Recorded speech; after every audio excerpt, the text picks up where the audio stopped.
The house is not asleep so much as holding its breath. It is the grey hour, the one that belongs to no part of the day, when the lamps have been turned down and the sun has not yet decided to arrive. You're standing in a hallway wider than most rooms, and the floor beneath your feet is marble, cool through the thin soles of your shoes. Cool the way stone is cool when it has held the night inside it for a long time. The air smells of beeswax and cold ash, of last night's flowers giving up the last of their sweetness, of coal not yet lit. Nothing moves. Even the great clock at the end of the hall seems to be keeping its voice down. Far above you, somewhere past the second landing, a young woman is sleeping in a bed that costs more than a coachman earns in a year. She does not know you are here. She does not know anyone is here. The curtains in her room are drawn against a morning that has not come, and her breathing is slow and even, the breathing of someone who has not yet remembered what day it is. In a few hours there will be a great deal of noise on her account. For now there is only the dark and the warmth of the blankets, and the small animal comfort of being, for a little longer, no one in particular. Below you, beneath the marble and the carpets and the painted ceilings, the house has another life entirely. Down a narrow stair behind a door that has been papered to match the wall so that it nearly disappears, the kitchen is already awake. A girl is on her knees at the range, coaxing a fire out of yesterday's embers, and her hands are cold, and her breath shows faintly in the air. She's one of perhaps 20 people who live in the upper rooms and the basement rooms, who move through this house like water moves through the walls of a riverbank, everywhere and almost never seen. These are the two worlds of the house, the bright one above and the working one below, and they are joined by stairs that the family never climbs. Tonight, in the story you're about to drift through, the line between those worlds grows thin. A bride who is meant to be married in the morning will think, in the grey hour, about a plain grey dress and a white apron, about the back stairs and the side door, about what it might be to walk out of one life and into another, wearing the clothes of the people who are never looked at twice. You do not need to follow her closely. You do not need to keep track of names or dates, or who married whom. You only need to stay here, in the hush before the household wakes, where the marble is cool and the fire is catching and the whole great house is breathing slowly in the dark.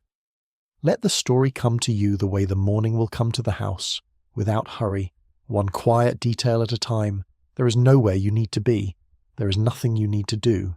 There is only the long, soft unspooling of a world that ended a long time ago, told gently so that you can rest inside it. Let the years settle around you first, the way dust settles in a room that has been left quiet. The time is the last part of the 1800s, the stretch that someone once called the Gilded Age, though the people living inside it did not call it anything at all. They only knew that there was a great deal of new money in America, more than anyone quite knew what to do with, and that it had been made very fast in railroads and steel and coal and sugar by men whose fathers had often had nothing. The money was real. The gold leaf on the ceilings was real, but the word gilded means only that the gold is on the surface, laid thin over something else, and that is worth remembering as you rest. Picture the city in winter. The streets are lit by gas, and the light it gives is soft and yellow and a little uncertain, so that the grand houses along the avenue seem to float slightly above their own shadows. These houses are enormous. Some of them have 70 rooms. They are built of imported stone and filled with imported things, tapestries from France and marble from Italy and chandeliers from Austria, and they are kept warm and clean and gleaming by an army of people who sleep under the eaves and rise before the light. By the sea, in the summer, the same families build what they modestly call cottages, though a cottage here might hold 200 guests in a single room. Into this world, a certain kind of daughter was born. She was raised gently and watched closely. From the time she was very small, she was taught how to walk and how to sit, how to speak French and play a little Schubert on the piano, how to smile without showing too much of what she felt. She was not taught to cook, or to count money, or to be alone. She was, in a sense, being made into something, the way a pearl is made, layer over patient layer, until she was smooth and pale and valuable and fit for one purpose, which was to marry well, and so to carry her family upward into a world that money alone could not buy. For the families newest to their fortunes, the highest prize of all lay across the ocean. England was full of old titles attached to old houses that were quietly falling down, because the land that had once made the great families rich no longer made them rich at all. A duke might own a palace, and 100 rooms and not have the money to mend the roof. And so a kind of exchange grew up between the two shores, almost a trade, in which American daughters carried their fathers' fortunes to England, and came home, if they came home at all, with a title sewn into their names. They were called dollar princesses, though there was nothing princess-like in the arithmetic of it. Most of these young women did as they were asked. They put on the gowns and stood at the altars and became countesses and duchesses, and some of them were content enough, and a few were even happy, and many were quietly and permanently sad. But here and there, in the grey hours when no one was watching, a daughter would let herself imagine a different ending. She would look at the maid laying out her clothes and think, with something between envy and wonder, that the maid could simply leave. The maid could give her notice and walk out the side door and disappear into the ordinary world, and no one would write about it in the papers, and no count in Italy would be left waiting at an altar. That small, dangerous thought is the thread you will follow tonight.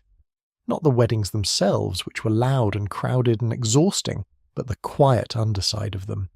The bride who could not sleep, the maid who kept her secrets, the borrowed apron folded in the bottom of a drawer, the backstairs learned by heart. Whether any single young woman ever truly walked down those stairs in a servant's grey and vanished is the kind of thing that lives more in whispers than in records, and that is exactly the right place for it to live. Here, at the edge of sleep where the half-true and the long-ago belong. So you will move slowly through this vanished world, downstairs and up, from the cold of the servants' rooms to the warmth of the morning fires, from the weight of a corset to the lightness of a plain dress, from the great clamouring wedding to the silent house left behind. You will not be hurried. You will not be frightened. Whatever sorrow there is in these lives has long since softened into something you can hold without flinching, the way you can hold an old photograph of people you never knew and feel, all the same, a small and gentle kindness toward them. They are all gone now. The houses are museums. The story can do you no harm. It can only keep you company while you fall asleep. If you enjoy listening to sleep stories like this, subscribe. I post stories like this weekly. Stay in the Great Hall a little longer. There is no reason to leave it. In the grey hour, the house belongs to no one, which is the only time it ever truly belongs to itself. And you can stand here unnoticed and let your eyes adjust to the dimness. The ceiling is so far above you that it disappears into shadow. Painted, you have been told, with clouds and figures and a sky that is always afternoon, though you cannot see any of it now. What you can see is the pale gleam of the floor, the soft shapes of the furniture under their night covers, the long mirror at the turn of the stair giving back nothing but darkness. The smell of the place is the first thing that tells you where you are. Old houses have their own particular air, and this one is layered like a cake left out overnight. There is beeswax rubbed into the wood by hand until it shines, a sweetness that is almost like honey but drier. There is the faint mineral cold of the marble itself. There is the ghost of last night's flowers, great armfuls of them cut from the glasshouse and arranged in tall vases, roses and lilies that are only now beginning to tire, letting go of a perfume that is heavier and sadder in the dark than it was under the lamps. And underneath all of it, very faint, the smell of coal and ash, of fires banked low and waiting to be brought back to life. It is cold. Not bitterly, not the cold of outdoors, but the patient indoor cold of a house whose fires have gone down to nothing through the long hours of the night. The cold pools at the floor and gathers in the corners and stands in the unused rooms like a guest who has not been introduced. In a little while it will be driven back, room by room as the fires are lit, but for now it has the run of the place, and you can feel it on your hands and on your face, and it is not unpleasant. It is the cold of a morning that has not yet been asked to do anything. Move, if you like, from the hall into the rooms that open off it, though you must move quietly, the way you move through a house where people are sleeping. Here is the drawing room where the family sits in the evenings, its chairs arranged in careful little islands, its small tables crowded with photographs in silver frames and china boxes that hold nothing, and porcelain figures that are dusted each morning by a girl whose whole task before breakfast is the dusting of small fragile things. Here is the library, smelling of leather and old paper, its books bought by the yard and matched for the colour of their spines, many of them never opened.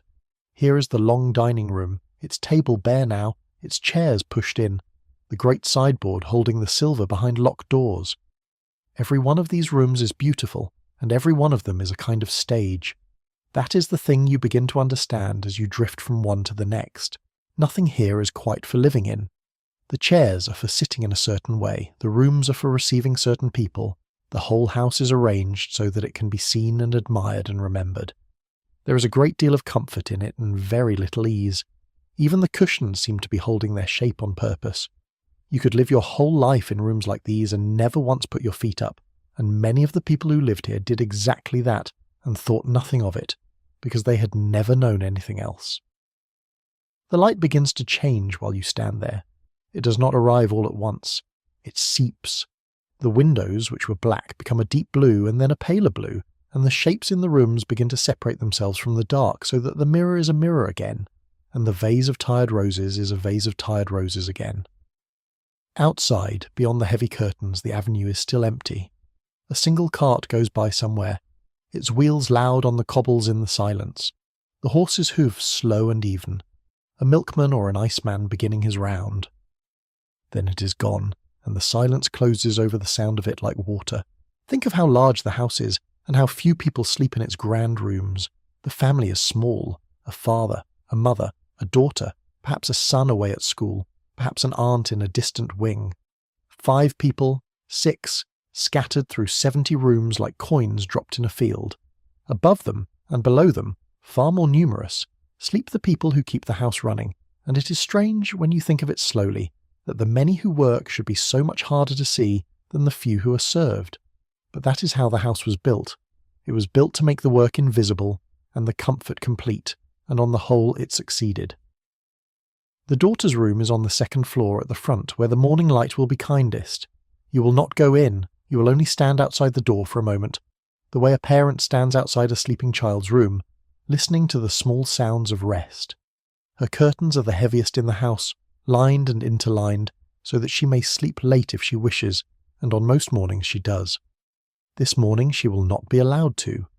This is the morning of her wedding, though her body does not yet know it, and her sleep is still the deep untroubled sleep of someone to whom nothing has yet happened. She is, by every measure the world uses, fortunate. She has never been hungry. She has never been cold for longer than it takes a fire to catch. She has never worn a dress she did not like more than once, never carried anything heavier than a fan, never opened a door for herself when there was anyone nearby to open it for her. She has a name that opens every door in the city.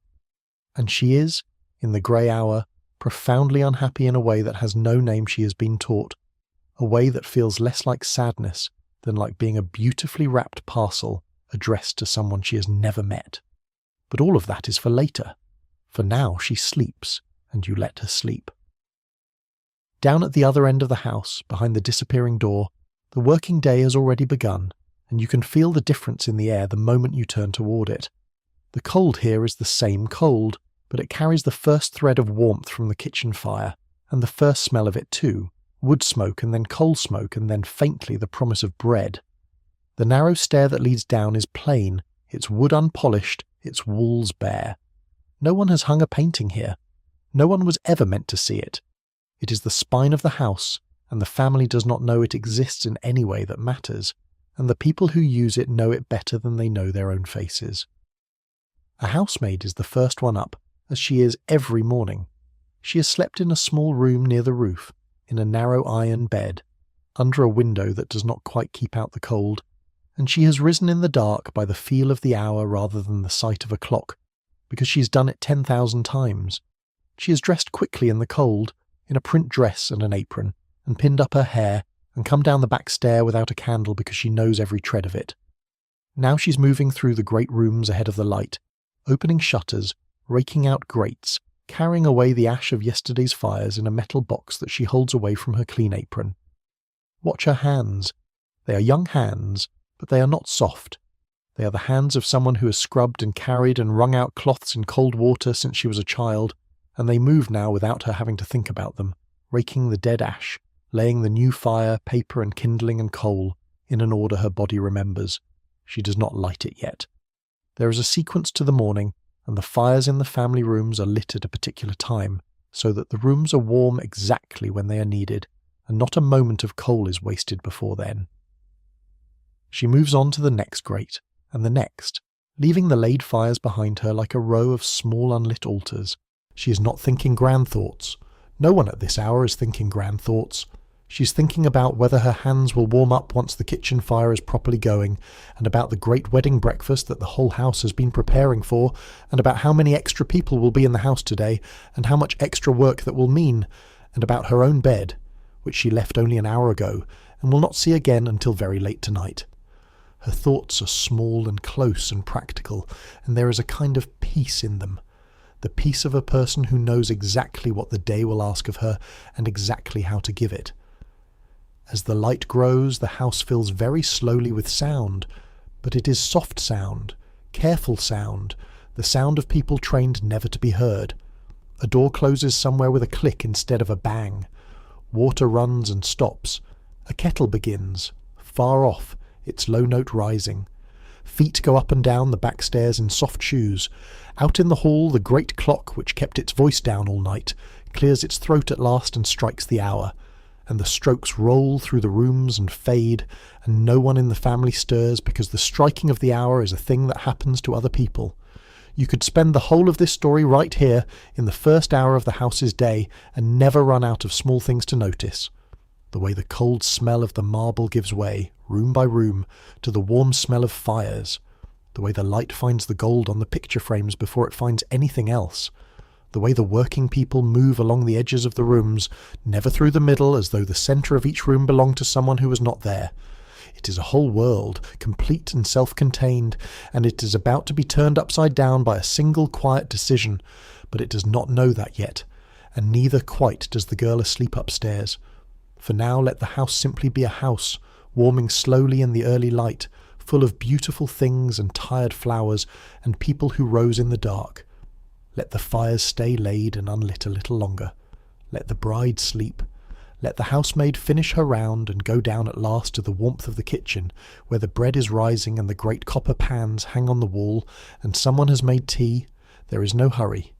The day will come whether or not anyone rushes toward it, and you can stay here in the gentle in-between, neither night nor morning, while the great house breathes, and breathe along with it, slow and easy, for as long as you like. There is a secret in the architecture of a house like this, and it is hidden in plain sight. The family moves through wide, bright stairs of carved stone, stairs designed to be descended slowly in a long gown while people watch from below. But those are not the only stairs. Folded into the walls, tucked behind doors that have been papered to vanish, runs a second house entirely, a house of narrow plain stairways and dim corridors, and it exists so that the work of the place can flow from floor to floor without ever being seen. Tonight you can walk those hidden ways, and the house will not mind, because at this hour the hidden ways are the only ones that are awake. Find one of the disappearing doors. It is in the corner of the dining room, and unless you know to look, your eye slides right past it, because its surface has been covered in the same patterned paper as the walls around it, the same painted moulding carried straight across, so that it reads as wall and not as door. Only a faint seam betrays it, and a small recessed catch where a handle would ordinarily be. Press the catch, and the wall opens, and behind it is a different world, unpainted, undecorated, lit by a single plain fixture. Step through, and pull the wall closed behind you, and you have crossed from the house that is meant to be seen into the house that runs it. The stair you find yourself on is steep and narrow, built for use and not for show. Its treads are worn in the centre where countless feet have climbed and descended, a faint hollow in each board that is the only monument these workers will ever have. The handrail is plain wood, smooth from hands. There is no carpet to soften the sound, but the people who use this stair have learned to climb it almost silently anyway, in soft shoes, because silence is part of the work. A maid carrying a heavy can of water learns to climb without a sound the way a dancer learns a step, until her body simply knows it, and she could do it in the dark, and often does. Follow the stair down and it branches and branches again, a whole network threaded through the house. One passage leads to the kitchen, another to the laundry, another to the still room where preserves are kept, another up to the bedrooms under the roof. There are corridors here that run the length of the house, behind the grand rooms, so that a servant can pass from one end to the other without ever entering a room the family uses. There are small hatches and dumbwaiters for sending trays up and dishes down. The whole hidden house is a kind of machine for moving things, food and coal and water and linen and people, from where they are stored to where they are needed, smoothly, invisibly, all day long. On the wall near the kitchen hangs a curious object that tells you a great deal about how this world works. It is a wooden box, and set into its face is a row of small numbered dials or bells, one for each of the principal rooms. When someone in the family wants something, they press a button or pull a cord in their room, and far below in the servants' world, a bell rings and a little marker drops, showing which room is calling. The housekeeper or the footman glances at the box, sees that the morning room is asking for something and sends someone up.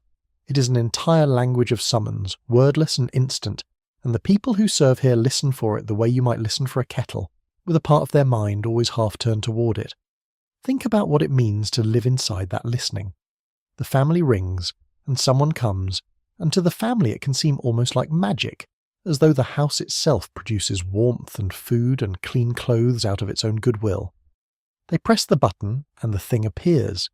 They need never know which hands carried it, or up how many stairs, or out of how deep a sleep that person was woken. The bell box makes the labour silent and the labourers interchangeable, and yet down here, where the bells actually ring, every one of those people has a name, and a home somewhere they came from, and a reason they are here instead of there, and a whole inner life that the family upstairs will never suspect. The separation is so complete that it has its own rules, learned without ever being written down. A servant does not use the front door ever, not even to step outside for a moment. There is a side entrance, the tradesman's door, and that is the door through which the entire working world enters and leaves. A servant does not walk through the middle of a room when the family is present, but keeps to the edges. A servant does not speak unless spoken to, does not offer an opinion, does not let a feeling show on the face. A glance held a moment too long, a tone a shade too familiar can cost a position. The discretion is total, and it is the price of the place, and most of them pay it without complaint, because the alternatives are worse. But discretion is not the same as blindness, and this is the thing the family forgets. The people who move along the edges of the room see everything. They see who quarrels and who weeps. They empty the wastebaskets and read, without meaning to, the torn-up letters. They know which marriage is cold and which child is favoured and which guest stayed too late. A lady's maid, brushing out her mistress's hair at night, learns more of what that woman truly feels than her own mother ever will. The hidden house is full of knowledge, the way the visible house is full of objects, and the knowledge is held quietly, behind faces trained to show nothing, and it almost never leaves the back stairs. It is on these stairs, you begin to see, that a strange kind of intimacy grows up alongside all the distance. The maid who dresses the daughter touches her every day, fastens her clothes, arranges her hair, sits with her when she's ill. They are close in the way that bodies are close, in the daily small handling of one person by another, and yet they are separated by a gulf so wide that they will never, in the ordinary run of things, sit down at the same table or speak to each other as equals. It is a peculiar nearness, full of real fondness and real distance at once, and out of that peculiar nearness, now and then, a secret could be born. Picture the daughter, in the months before her wedding, coming to know these stairs for the first time. She has lived in this house all her life and never once used them, because there was never any reason to, because the whole point of her life was to be carried smoothly through the bright rooms and never to need the hidden ones. But lately she has begun to slip down them, late at night, when she cannot sleep. She tells herself she's only restless. She wanders the dim corridors in her dressing gown, and the plainness of them is a relief to her, and she finds that here, in the part of the house that was never meant for her, she can breathe a little more easily. She learns the geography of the place slowly, the way a child learns a forest. This stair leads to the kitchen, where there is always a low fire and the smell of bread, and a kettle, and sometimes a cook who pretends not to see her. That corridor leads to the side door, the one that opens onto the lane behind the house, where the carts come, where a person could step out into the ordinary street without anyone in the front of the house being any the wiser. She does not know yet why she's mapping these things. She only knows that the knowledge sits in her like a small warm coal, and that on the nights when she walks these stairs, the thought of the wedding seems a little further away. The servants notice her, of course. Nothing in this house escapes the servants. They notice the young mistress drifting down the back stairs at night, pale in her dressing gown, and they do not say anything, because saying anything is not their place. But among themselves, in the servants' hall, over their late mugs of tea, they understand more than they let on. They have seen brides before. They have seen the look of a young woman walking toward a marriage she did not choose, and they have their own private opinions about it, opinions they would never voice upstairs, and a quiet sympathy that has nowhere to go. They keep her secret simply by keeping their silence, which is the thing they are best at in all the world. There is a kindness in this that is easy to miss. The hidden house, the world of the backstairs, is built on hard labour and harder rules, and it would be wrong to make it sound gentle when so much of it was exhausting and unfair. And yet within it, there is a solidarity that the bright rooms above do not have. Down here, people share the same small comforts and the same long hours, eat at the same scrubbed table, sleep under the same cold roof, and out of that shared life grows a loyalty to one another that is quiet but real. When one of them is in trouble, the others close around her without a word. It is not a soft world, but it has its own kind of warmth, and you can feel it as you stand in the dim corridor, the way you feel the warmth of the kitchen fire from 2 rooms away. As you move back up toward the bright part of the house, through one of the papered doors, you cross the line again, from the working world into the served one, and the change is immediate. The bare wood gives way to carpet. The single plain light gives way to the soft glow of many lamps. The smell of coal and bread gives way to beeswax and flowers. And yet you carry with you now the knowledge of what lies behind the walls, and the bright rooms will never look quite the same again. You know that the warmth in them was carried up a narrow stair. You know that the silence was made by people trained to be silent. You know that the house has a second heart, beating quietly out of sight. Keep that knowledge loosely, the way you keep a dream you do not want to wake from. It does not need to trouble you. The people who lived this way are long past trouble now, the family and the servants alike, gone into the same quiet ground, their differences settled at last by the only thing that settles everything. What remains is the house, and the stairs, and the memory of how a great household ran, the bright and the hidden halves of it folded together like the 2 sides of a single hand. And what remains too is the small warm coal of a thought in a young woman's chest, the thought that one set of stairs leads up into a life she did not choose, and another leads down and out into the open air. For now let the hidden stairs grow quiet again. The morning's work has carried everyone elsewhere, to the kitchen and the laundry and the family rooms, and the narrow corridors are empty, lit by their single plain lights, waiting. The worn hollows in the treads hold the memory of 10,000 climbs. The papered doors stand closed, pretending to be walls, and somewhere a bell box hangs silent on its hook, all its little markers still, no one yet ringing, the whole language of summons holding its breath in the early light. Rest here a moment in the in-between of the house, neither served nor serving, and let your own breath go slow and even, and let the long story carry you gently on. Go up now, all the way up, past the family floors, to the top of the house under the roof, where the servants sleep. The grand stair does not reach here. Only the back stair does, climbing past the bright floors into a plainer air, and at the top of it the ceilings come down low and the windows grow small, and the carpet gives out entirely. This is the attic country of the house, the floor that no guest ever sees, and it is where the 20 or so people who run the place lie sleeping in their narrow beds in the last hour before they must rise. The rooms here are small and bare and honest. Each holds an iron bedstead, a chair, a washstand with a jug and basin, a row of pegs on the wall for a few clothes, perhaps a small chest. There may be a picture cut from a paper and pinned up, a photograph from home, a Bible. The floor is plain board. In summer, these rooms are stifling, holding the day's heat under the slates long into the night. In winter, they are cold, truly cold, the cold pressing down through the roof and up through the floor, so that a girl sleeps in her stockings and pulls her coat over the thin blanket and is still cold. And yet, by the standards many of them came from, even this is something. A bed of one's own, a roof, meals that come whether or not the day's work goes well.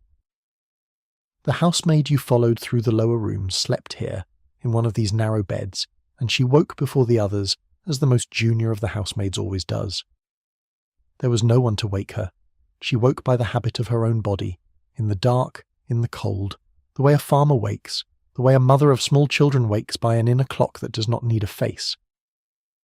For a moment she lay still, gathering herself, feeling the warmth of the bed and knowing she must leave it. Then she rose and the cold took her, and she dressed quickly by feel in the dark and went down to begin. Now, an hour later, the rest of the house is waking too, and you can hear it. The soft stirring of many people rising at once in the rooms under the roof, a creak of a bed frame, the splash of cold water in a basin, the small private sounds of people washing their faces and pinning up their hair, and dressing in clothes that must be neat and plain and clean, because a servant who's not neat reflects badly on the house, and the house is watched. There is little talk, it is too early, and there is too much to do, and besides, the habit of quiet runs deep. They dress, and they come down, one after another, into the warmth of the kitchen, where the day properly begins. The kitchen is the warm heart of the working house, and after the cold of the upper rooms it is like stepping into an embrace. The great range has been burning for an hour now, and the heat of it fills the room, and the copper pans on the wall give back the firelight in soft red curves. There is a long scrubbed table down the middle, white from years of scrubbing, and the cook is already at it. Her sleeves rolled, her hands busy, because in a house like this the cook rises early and goes to bed late and rules the kitchen as completely as any duchess ever ruled a drawing room. The smell here is wonderful and complicated, bread and bacon and coffee, and the particular clean smell of a kitchen that is scoured every single day. Each person who comes down has a place and a task, and the tasks fit together like the parts of a clock. The kitchen maids do the rough work, the fetching and chopping and scouring under the cook's sharp eye. The scullery maid, youngest and lowest of all, stands at the great stone sink and washes and washes and washes pots and pans and dishes without end, her hands red and wrinkled from the water, her back aching, her day a single long task that is never finished because the moment she empties the sink it fills again. It is the hardest place in the house, and usually the first place a girl begins, and from it, if she is lucky and steady, she may rise in time to something easier. Above the kitchen maids in the order of things come the housemaids, who keep the family rooms, and above them the parlour maid, and the lady's maid who serves the daughter, and the nurse if there are small children, and at the very top of the female side the housekeeper, a woman of great dignity who carries the keys of the house at her waist, and answers to no one but the mistress. On the male side there are footmen, chosen partly for their height and good looks because tall, handsome footmen lent grandeur to a dinner, and above them the butler, who rules the male staff and the wine and the silver. Each rank knows its place exactly. They even sit in order at their own table, and the upper servants sometimes dine apart from the lower, a household within the household, the same careful ladder of who is above whom, all the way down. The work itself, when it begins in earnest, is endless and physical in a way that is hard to imagine now. Consider only the matter of water. The family will want to wash and to bathe, and in a house of this age the water does not simply run hot from a tap in every room. It must be heated in the kitchen and carried up. When the daughter takes her bath, a housemaid fills great cans with hot water and carries them up the back stairs, can after can, 5 trips or more from the basement to the bedroom floor, the cans heavy enough to pull at her arms and shoulders, the water sloshing and steaming, and she must not spill a drop on the good carpet at the top. Then, when the bath is done, the water must be carried down again. A single bath is an hour of someone's labour, and the daughter, lying in the warm water, does not think of it at all, because she has never had to. Consider the linen too, which never ends. A great household generates an astonishing quantity of washing, sheets and pillowcases and towels and tablecloths and napkins and undergarments and shirts, and the family changes its clothes many times a day, so the turnover is relentless. In the laundry, which is its own small kingdom in the basement or in an outbuilding, the laundresses work in heat and steam, scrubbing and boiling and wringing and starching and ironing, their week running from Monday morning to Saturday night with scarcely a pause. It is hot, wet, heavy work, hard on the hands and hard on the back, and the laundresses are among the least seen and least thanked of all the people in the house, and the linen they produce comes up to the bright room smelling of sun and starch as though it had simply always been clean. What strikes you, watching all this, is not the hardship alone but the skill. There is a tendency to imagine that housework is simple, that anyone could do it, that it requires no particular art. The people in this kitchen know better. The cook who can judge a sauce by its smell, the laundress who knows exactly how hot the iron must be for fine lace, the housemaid who can lay a fire that catches the first time and build it so it burns clean and even, the lady's maid who can dress hair into an architecture that will hold all evening. These are skilled workers, everyone with knowledge in their hands that took years to learn. The house ran on that skill. It was only the fashion of the time to pretend the skill did not exist. There were never quite enough of them, which surprised the families and troubled them. In America especially, where a girl might decide that service was beneath her and take herself off to a shop or a factory or a marriage. Good servants were hard to find and harder to keep, and the newspapers fretted about it endlessly, calling it the servant problem, as though the difficulty lay with the servants. A great many of those who did the work were newcomers to the country, Irish and German and Scandinavian girls, who took the place because it offered a bed and food and wages and a foothold in a strange land, and who often did not mean to stay in it forever, and frequently did not. For the housemaid laying the family's fires this morning, the work is simply her life, neither tragedy nor adventure, just the shape of her days. She came to the city from a small place far away, and she sends part of her wages home, and she has a half-day off once a week and one evening, and on the half-day she walks out with the other girls and looks in shop windows and feels, for a few hours, like a person in the world rather than a pair of hands in a house. She's tired most of the time, in the deep settled way of someone who is always a little short of sleep. But she is not unhappy exactly. She is young, and there is company in the servants' hall, and the kitchen is warm, and tonight, after the great wedding, there will surely be leftover cake. Down at the scrub table now there is a pause, the briefest pause, while the staff snatch their own breakfast before the family's day begins. Bread and dripping perhaps, or porridge and strong tea, very strong and very sweet, drunk fast and standing up as often as sitting. There is a little talk now, low and quick, about the work ahead, about who will be needed where for the wedding, a joke maybe, a complaint, the small currency of people who labour together. The cook presides. The housekeeper, when she appears, brings a hush with her, and then the brief warmth of the meal is over, and the bells will soon begin, and everyone scatters to their stations, and the great smooth machine of service starts to turn for another day. Somewhere in all of this is the lady's maid who serves the daughter upstairs, and of all the servants she is the one whose life touches the family most closely, and whose part in tonight's story matters most. She's had her breakfast quickly, and now she's gathering what she will need to dress her mistress for the most important day of that young woman's life. The gown and the veil and the countless small fastenings, and she's moving toward the back stairs to go up. Her face shows nothing, it is trained to show nothing. But she has sat with this girl through many sleepless nights lately, and she knows things that no one else in the house knows, and she's carrying something this morning heavier than any can of bath water, though it does not show in her hands at all. Let the kitchen go on without you for a while. It will go on all day, warm and busy and full of the smells of cooking, the still centre around which the great house turns.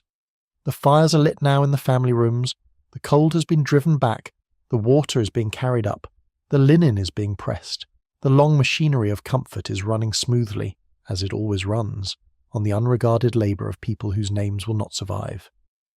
There is a quiet dignity in that labour, when you look at it slowly and without pity, the dignity of work done well by people who knew how to do it. And there is a deep tiredness in it too, the tiredness of bodies used hard, which is its own argument for rest. So rest. You're not needed in the kitchen, you're not needed anywhere. Let the housemaid carry her cans of water up the stairs without your watching. Let the laundress bend over her steaming tubs. Let the cook command her warm domain, and let yourself sink a little deeper into the cushions of the dark. The morning is well begun now. The fires are warm, the bread is baked, and the day, with all its labour and all its quiet drama, is unfolding exactly as it should, without any help from you at all, which means there is nothing left for you to do but breathe slowly and listen to the soft sounds of a house at work and let them carry you down towards sleep. And if your mind drifts, as minds do, let it drift toward the simplest images and rest there. A hand laying kindling in a cold grate, steam rising off a kettle in the early light, bread coming warm and brown out of a great iron oven, a line of clean linen, white and still, waiting to be carried up. These are small and ordinary things, the quiet furniture of a working morning, and there is nothing in them to trouble you, nothing to solve, nothing to hold on to. Let them come and go softly behind your eyes, one and then another, like the slow turning of the morning itself, until even the images grow dim and gentle and begin to fade, and there is only the warmth and the quiet, and the long, slow drift downward into rest. Now the morning has reached the daughter's room, and the curtains are being drawn back, and the grey light is let in at last. She has been woken gently, with a soft word and a cup of something warm, because today of all days she must be woken gently. And the person who wakes her, who draws the curtains and sets down the cup and begins the long ritual of dressing her, is her lady's maid, the one servant in all the house whose work is not the rooms or the linen or the food, but the person of the daughter herself.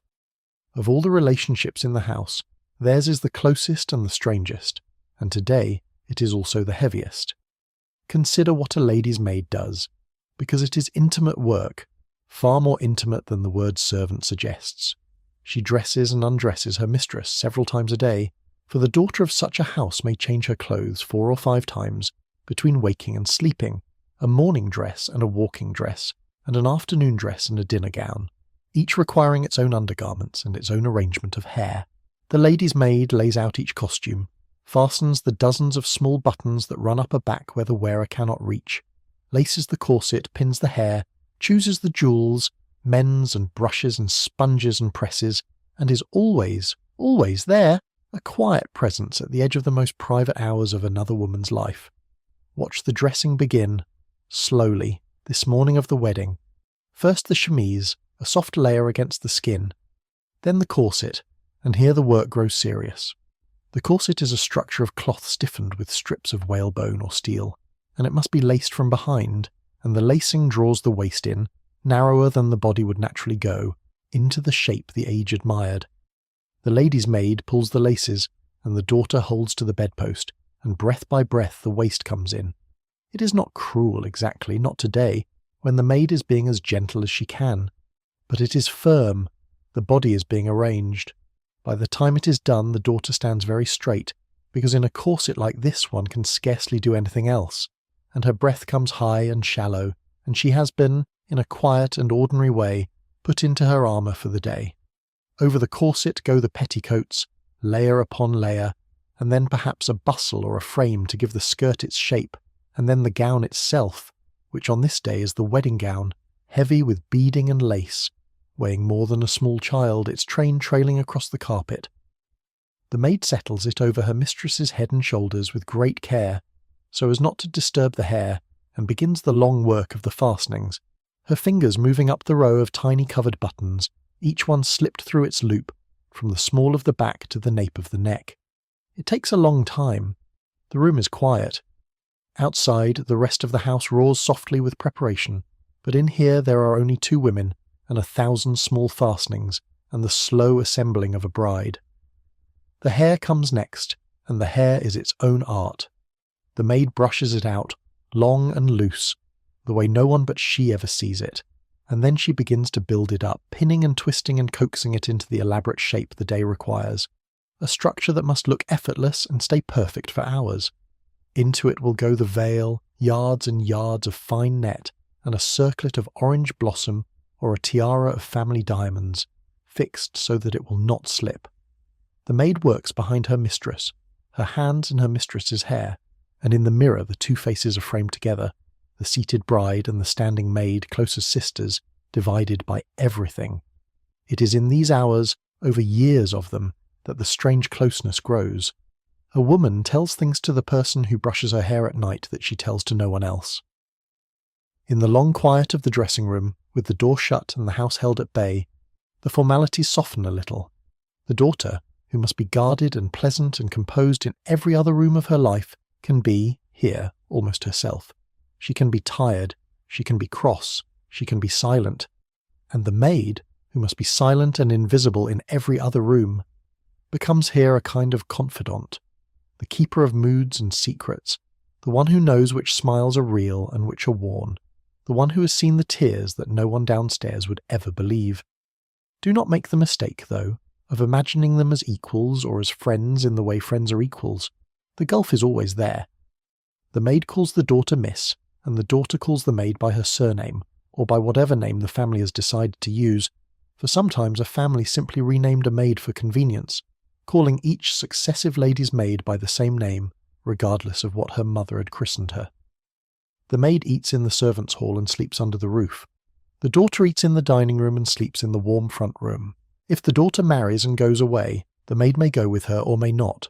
Her life bends around the daughter's life the way a small planet bends around a larger one. The fondness is real. The inequality is also real. They live side by side without contradiction, because that is simply how the world was arranged.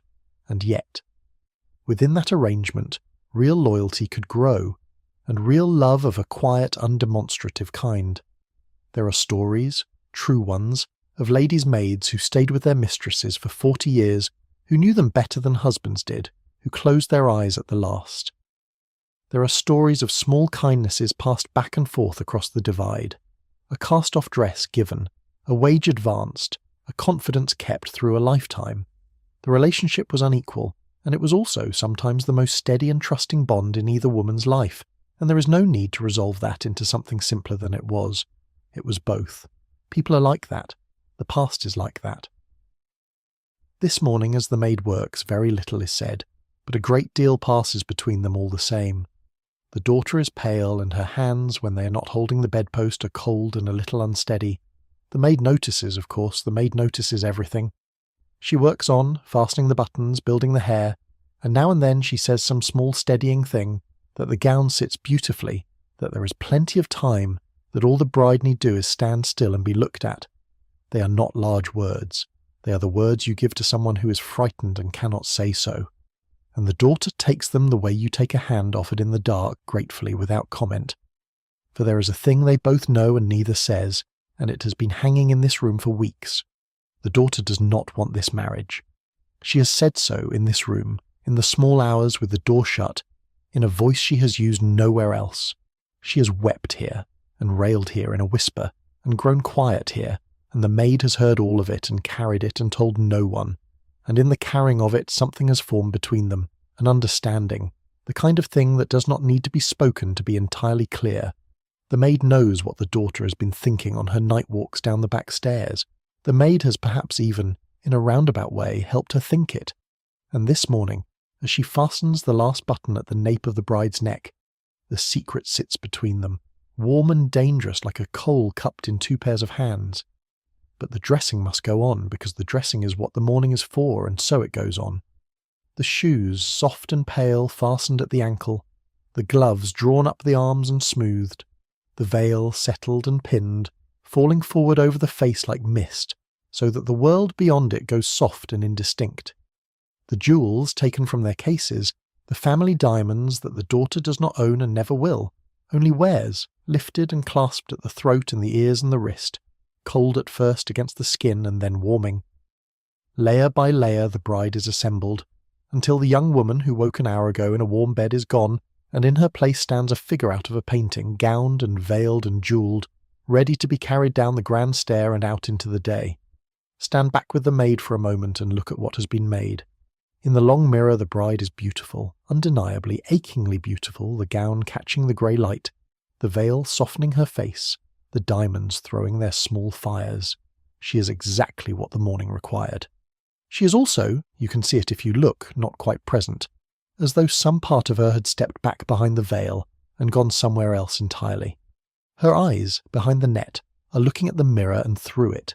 She is, for this last quiet moment before the day takes her, still her own, still capable of a thought that no one has approved, still close enough to the back stairs to feel the cold air that comes up them.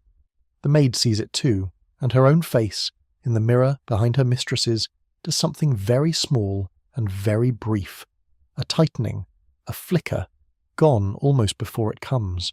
She has dressed this girl for hundreds of ordinary days, and now she has dressed her for this one, and whatever she feels about it she may not say, and so she says nothing. She only steps forward and makes one last adjustment to the veil, smoothing it where it has caught, and steps back again, and lets her hands fall to her sides. The bride is ready. The work is done. There is nothing left to fasten. And so they stand there, the two of them in the quiet room, for one more moment before the door must open and the day must begin. Below them the house is full of people and noise and flowers and waiting carriages, all of it gathering toward the church, all of it arranged around this single figure in white. But here, behind the shut door, in the last of the stillness, there are only the two women who have spent so many private hours together, the one who is to be married and the one who dressed her, the served and the serving, divided by the whole weight of the world and joined, this morning, by a single shared and unspoken thought. Let the moment hold. There is no need to open the door yet. There is no need to know, this very minute, what the bride will do, whether she will go meekly down the grand stair to the carriage and the church, or whether the cold thought from the back stairs will rise in her at last. All of that is still ahead, soft and uncertain, somewhere in the unspooling story. For now there is only the quiet dressing room, and the grey light, and the smell of orange blossom, and two women standing very still, and the great house breathing around them, and you, drifting at the edge of it, warm and unhurried, with nothing to fasten and nowhere to be. Step back from the wedding morning now, back into the ordinary days that came before it, the long succession of days that made up the daughter's life, and that all more or less resembled one another. To understand why a young woman might dream of slipping away in a servant's grey, you have to feel the shape of the life she was slipping away from, and that life was not, on its surface, a hard one at all. It was soft, it was padded, it was comfortable in every visible way, and it was for some who lived it, very nearly unbearable, in a way that had nothing to do with comfort and everything to do with air. Her day began, as you have seen, with the curtains drawn and the cup brought, and the long dressing, none of which she did for herself. She did not choose her own clothes. The day's costumes were decided by her mother, or laid out by her maid according to the day's engagements. She did not draw her own bath or brush her own hair. From the moment she woke she was attended to, handled, arranged, and there was a great tenderness in some of it, and a great smothering in all of it, and the two were so mixed together that she could not always tell them apart. To be cared for so completely is also to be managed so completely. The hands that dressed her were the same hands that held her in place. Breakfast was a quiet and formal affair, taken in a sunny room, and even here she was not free.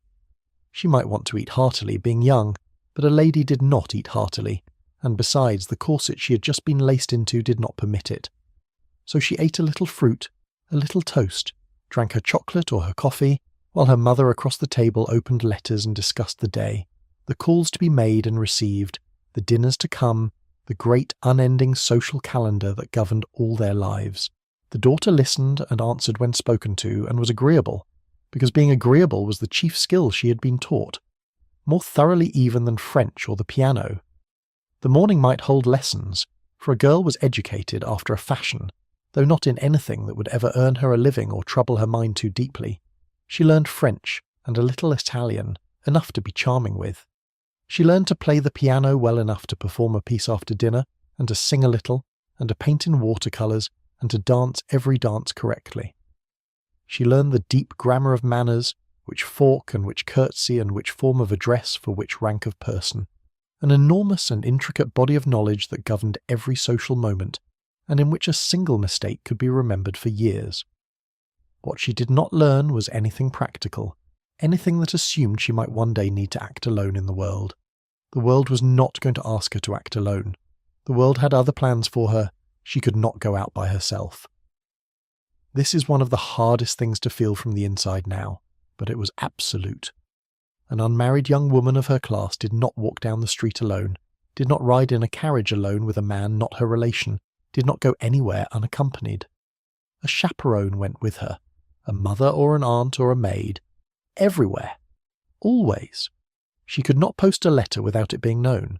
She could not meet a friend without arrangement.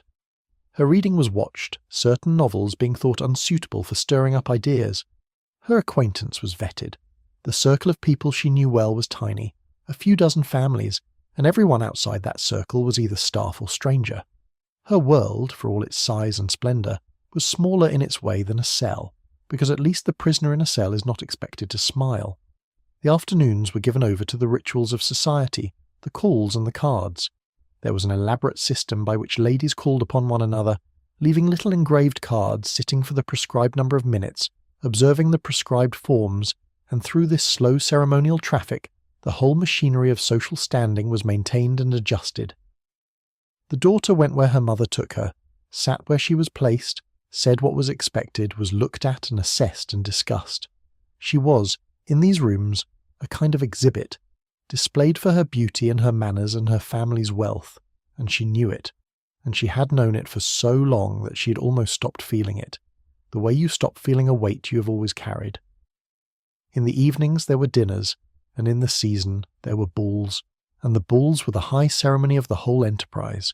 Picture the great ballroom blazing with light, the chandeliers, the banks of hothouse flowers, the orchestra playing waltzes, the floor crowded with gowns that cost fortunes. It was beautiful. It would take your breath away to walk into it. And underneath the beauty it was a marketplace, frank and serious, where mothers displayed their daughters and assessed the available young men and made the calculations that would decide the rest of those daughters' lives.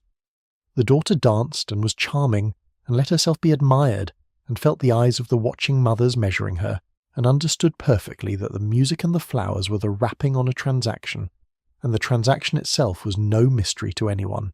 It was marriage, of course, the single great purpose toward which her whole upbringing had pointed. She had been raised to marry, and to marry well, which meant to marry money, or, better still in those years, to marry rank. Her own preferences were not, strictly speaking, part of the calculation.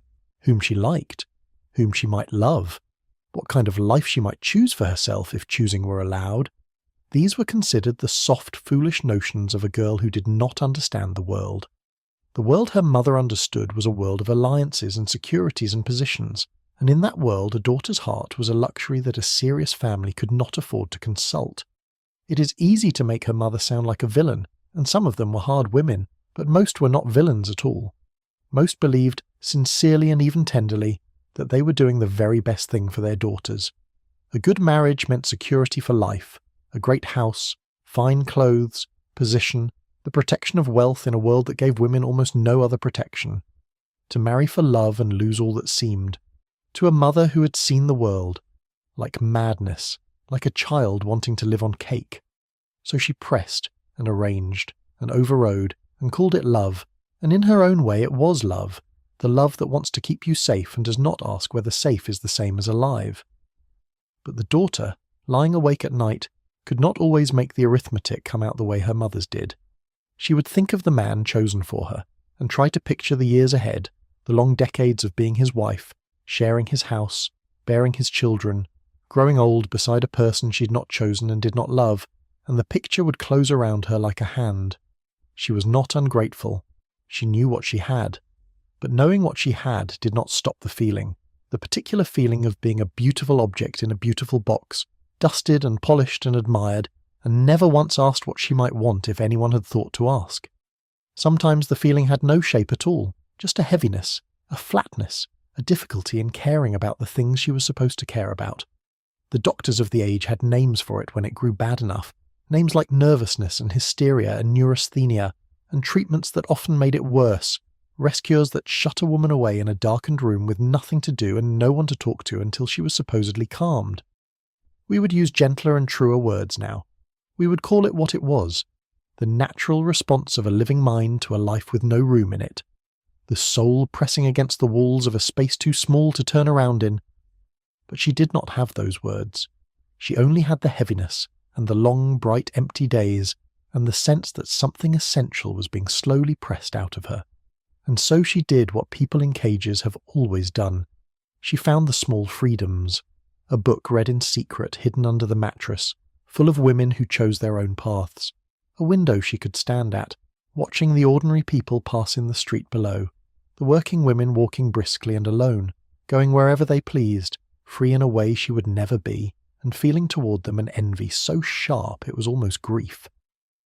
A few words exchanged with a young man at a ball who looked at her as though she were a person, and not a portrait, words she would turn over for weeks afterward.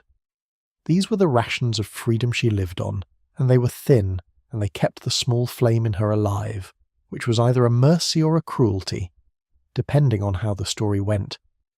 It was the night walks, though, that changed something.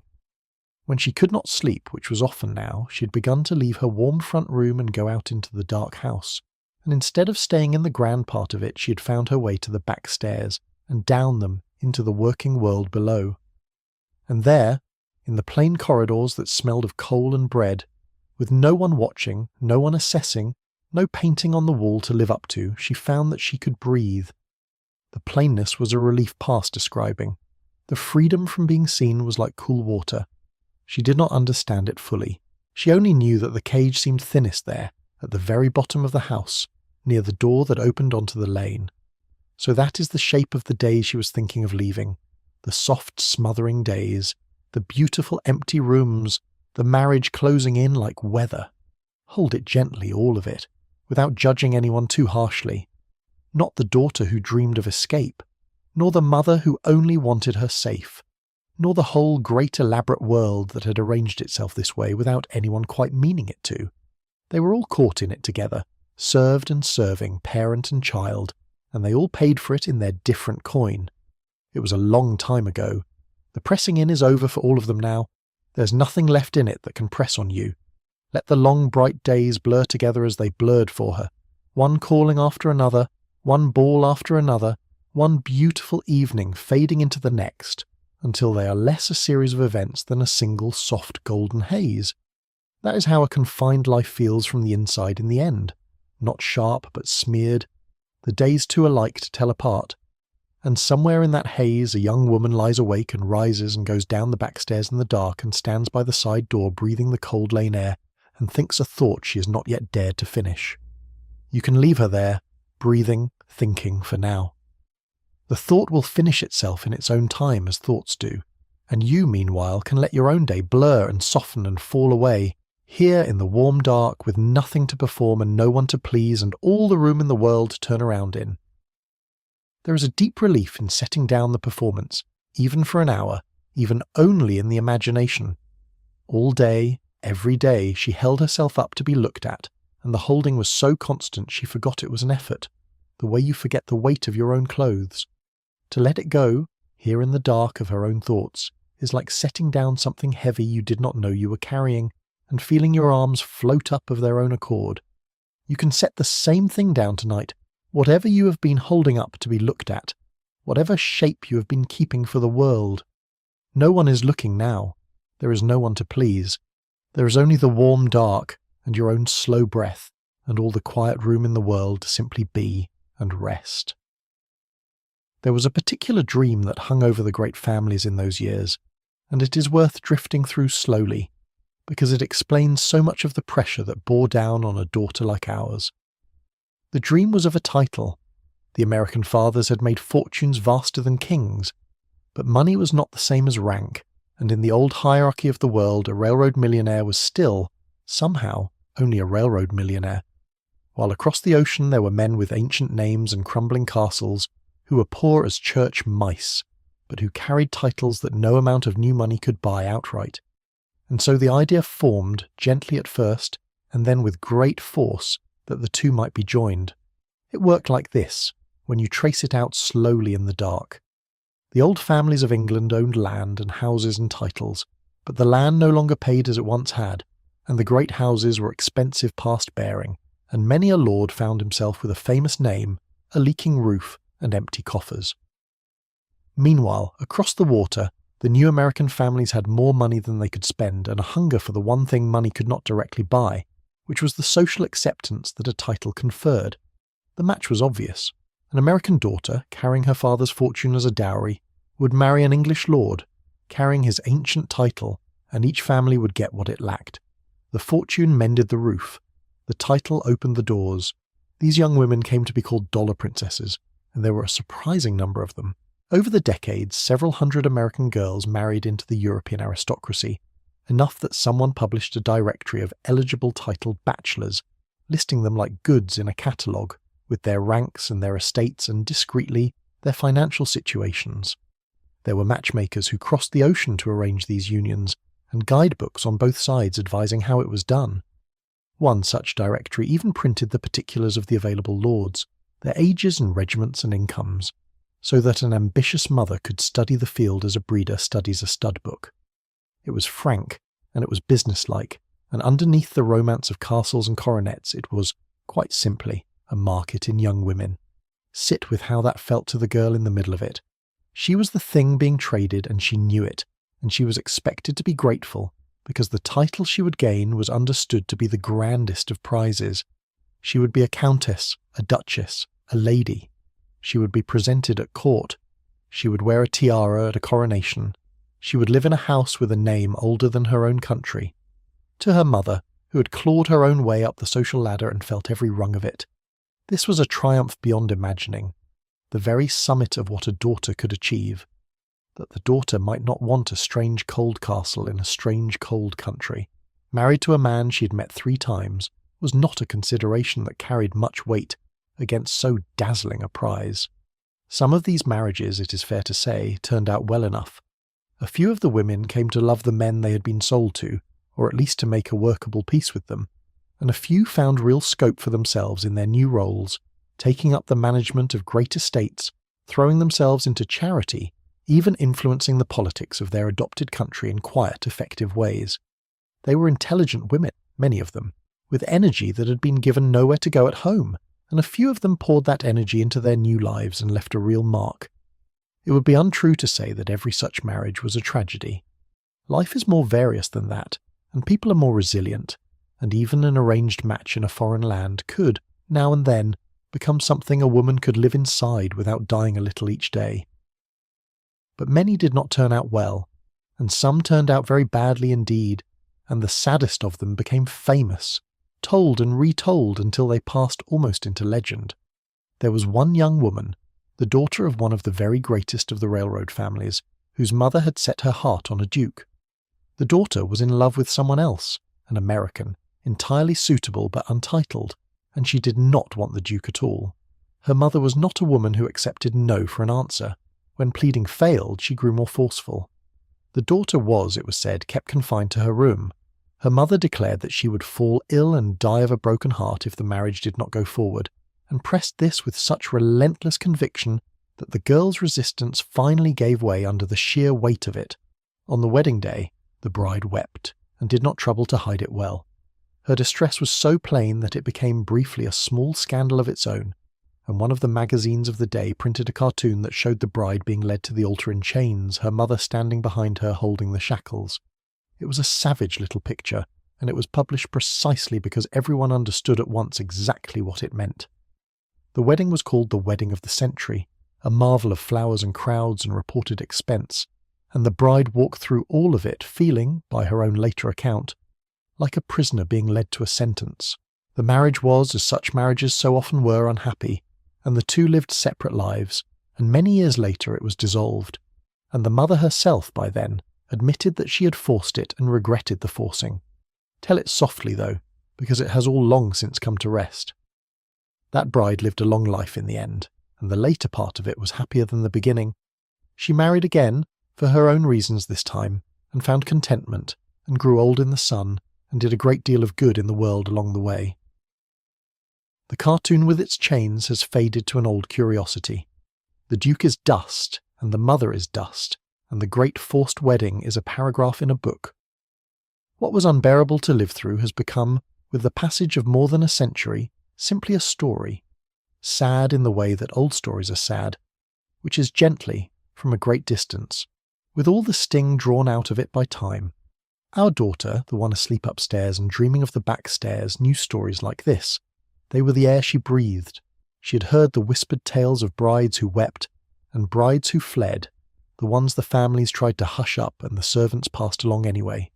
She knew that the path laid out for her was the same path, the great match, the title, the crossing of the water, the long unhappy years in a cold foreign house. And she knew too the other thing the stories carried, the small dangerous seed in them, which was that it could be refused, that a bride could in principle not walk down the aisle, that the thing everyone treated as inevitable was not, after all, a law of nature, but only a very strong and very old arrangement, and that arrangements, unlike laws of nature, can sometimes be broken. It frightened her, that knowledge, even as it drew her. To refuse was not a small thing. To refuse was to bring down on herself a storm she could barely imagine, the fury of her family, the loss of her fortune, the closing of every door in the only world she knew. The brides who fled in the whispered stories did not, on the whole, end up in fairy tales. They ended up poor, or alone, or quietly ruined, or sometimes simply vanished from all report, which was its own kind of ending. She was not a fool. She had weighed it, and still the seed sat in her, growing a little each sleepless night, fed by the cold air of the back stairs and the memory of the working women walking free in the street. For there was, she had begun to see, a strange loophole in the whole grand cruel arrangement, and it lay precisely in the people no one ever looked at. A great lady could not leave. She was watched, recognised, hemmed in by the very visibility that was her supposed glory. But a maid could leave, a maid could give notice and walk out the side door with her box on her shoulder and be gone, and no one would write a cartoon about it, and no duke would be left at the altar, and the newspapers would not print a word. The maid was free in exactly the way the lady was not, and the only difference between them, on a cold morning in a dim corridor, was a set of clothes and the willingness to be no one for a while. That was the thought, fully formed at last, the thought that had been finishing itself through all the sleepless nights. Not to flee as herself, as a famous heiress, hunted by detectives and splashed across the papers, dragged back in disgrace, but to leave as no one, to put on the plain grey of a servant and the white apron and walk down the back stairs at dawn and out the side door into the lane, just another working girl going about her morning, invisible, unremarked, free. It was the disguise itself that made it possible. The grandeur that imprisoned her could not see past a maid's apron. The very blindness of her world to its servants was the gap through which she might slip away. Whether any real young woman ever truly did this, whether some forgotten heiress somewhere genuinely walked out of her own wedding dressed as her own maid, is a question that lives, as such questions do, more in the soft country of legend than in the hard ledgers of fact. The records the families kept were careful to record nothing shameful. The stories that survive are half rumour, passed down the back stairs and around the firesides, changed a little in each telling. But the gap was real. The blindness was real. The unbearable pressure was real. And so was the small, dangerous freedom of the unwatched. And in the space between the real pressure and the real loophole, the legend grew, the way moss grows in a crack in the stone quietly in the dark in the places no one tends.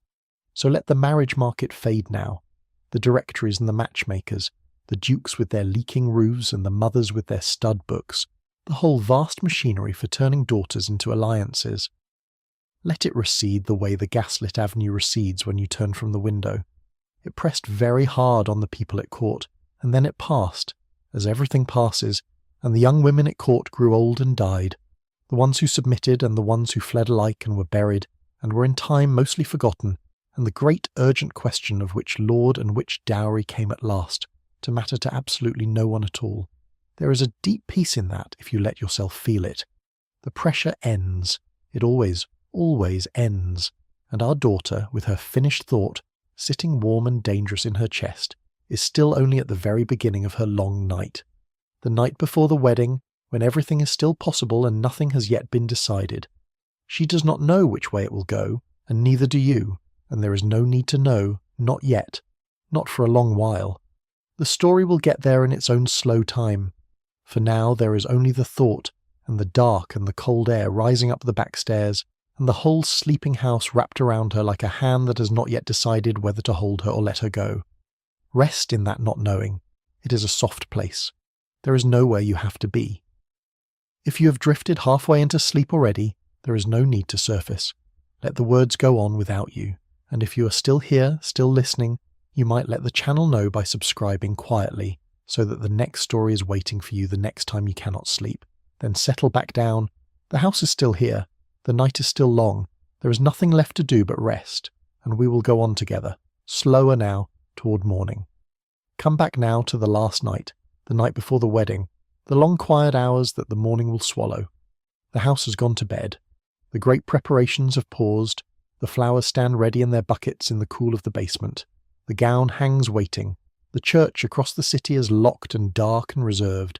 Everyone who can sleep is sleeping, and in the warm front room on the second floor the bride lies awake, as she has lain awake so many nights lately, listening to the small sounds of the settling house, and feeling the morning come toward her through the dark like a slow tide. The room is beautiful and familiar. the room she's slept in all her life. She knows the shapes of it in the dark, the tall windows behind their heavy curtains, the dressing table with its silver brushes, the wardrobe, the chair. She knows the particular creak of the floor near the door, and the way the streetlight outside throws a faint pale bar across the ceiling through the gap in the curtains. It is the safest place she has ever known, this room, and it has also been lately a place of quiet desperation, and the two feelings lie down together in her now, safety and dread, the way they so often do in the places we know best. In the corner, on its stand, the gown waits. The maid has hung it there, ready for the morning, and in the dim light it has a presence, almost a figure, pale and tall and empty, the veil drifting beside it like mist. The bride looks at it from her bed and cannot look away. Tomorrow she will be inside it. Tomorrow she'll be carried down the grand stair in it, and out to the carriage, and into the church, and up the long aisle between the watching crowds, and at the end of the aisle a man will be waiting whom she does not love, and she will speak the words that bind her to him, and the gown will close around her life like a beautiful door. The gown does not threaten her, it only waits. But she cannot look away from it, and she cannot sleep. There is a soft knock, barely a knock at all, and the door opens, and it is the maid. She has not gone up to her own cold room under the roof. She has stayed, the way she has stayed on other bad nights lately, and now she slips in with a candle shielded in her hand and sets it down, and the small flame steadies and throws its warm circle, and the empty gown in the corner softens and recedes into shadow. The maid does not say much. She never says much. She sits down in the chair by the bed where she has sat before and folds her hands, and is simply there, a quiet, steady presence in the dark, and the bride feels something in her chest loosen a little at the sight of her. They talk in low voices the way you talk in the deep of the night when the ordinary rules have thinned. They have talked like this before, on the other sleepless nights, and over those nights a strange frank closeness has grown between them, closer than the daytime would ever permit. The bride says things she could say to no one else, that she does not want the morning to come, that she does not want the man or the marriage or the great cold house she's being sent to, that she feels she's being buried alive in silk. And the maid listens, and does not tell her she's foolish, and does not tell her it will all be fine, because the maid has too much respect for her to lie to her in the dark. And then, very quietly, in a voice that is almost not a voice at all, the bride says the thing she's been circling for weeks. She says that she has been thinking about the back stairs, about the side door, about the lane behind the house and the city beyond it and the wide, ordinary world where people walk free. She says it without quite saying the whole of it, and she does not have to because the maid understands at once, the way she's understood everything, and for a long moment neither of them speaks, and the candle burns, and the gown waits in its corner, and the great house holds its breath around them. Picture what passes between them in that silence. The maid knows exactly what is being asked, or half-asked, or wished aloud in the dark. She knows the geography of the backstairs better than anyone alive. It is her country. She knows where a plain grey dress might be found, and an apron and a shawl, the ordinary armour of an ordinary working girl. She knows the hour at which the side door is unbolted for the early deliveries, and the lane is busy enough to hide a figure and quiet enough not to question her. She knows, in short, exactly how it could be done, if it were to be done, and she knows too what it would cost, the storm that would break, the fury, the ruin, the long uncertain road into a world the bride has never had to manage alone. She does not push the bride toward it, that must be understood. A good servant does not arrange the ruin of the family she serves, and whatever the maid feels, she is careful, she is afraid, she has her own life to think of, her own place that she could lose in an instant. But she also loves this girl, in the quiet way that grows up between two people in the long handling of one by the other, and she has watched the light go out of her month by month, and she cannot quite bring herself to argue against the one thing that has put a flicker of it back. So she does the only thing she can do, which is to neither encourage nor forbid, but simply to lay the facts down gently in the dark, where the bride can see them. This is where the grey dress could be found. This is the hour the door is open. This is the lane, and where it leads. It is, in its way, the greatest gift she has to give, that quiet laying out of the possible. She is not deciding for the bride. She is only opening a door the way she opens the shutters every morning, letting in a little grey light onto a thing that has been kept in the dark. Whether the bride walks through is the bride's own choice, the first wholly free choice she may ever have made, and the maid will not take it from her by pushing or by forbidding. She will only sit in the chair and keep the candle steady and be there, so that whatever the bride decides, she does not decide it entirely alone. The bride lies still and turns it over, the whole shape of it, in the warm circle of the candlelight. On one side, the morning, the gown, the aisle, the man, the title, the cold great house, the long-buried years, but also safety, comfort, her mother's fierce, relieved love, the only world she has ever known, warmth and certainty, and a place that is unquestionably hers. On the other side, the grey dress, the side door, the lane, the wide unknown world, freedom of a kind she can barely picture, but also poverty, perhaps, and danger, and loneliness, and the terror of a life she has never been taught to live, a life with no maid to dress her, and no name to open the doors, and no one anywhere to catch her if she falls. It is not a simple choice, and she does not pretend to herself that it is. She is too honest, lying there in the dark, to dress either side of it up as a fairy tale.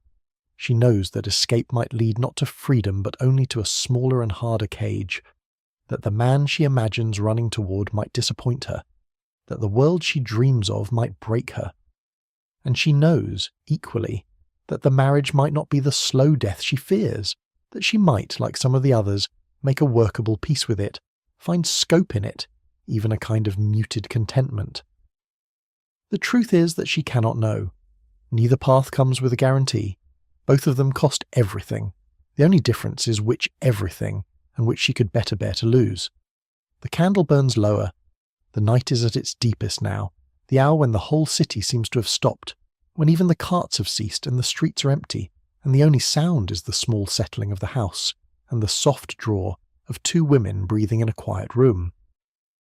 The maid has fallen still in her chair, her hands folded, her eyes half closed, keeping her vigil. The gown waits in its corner.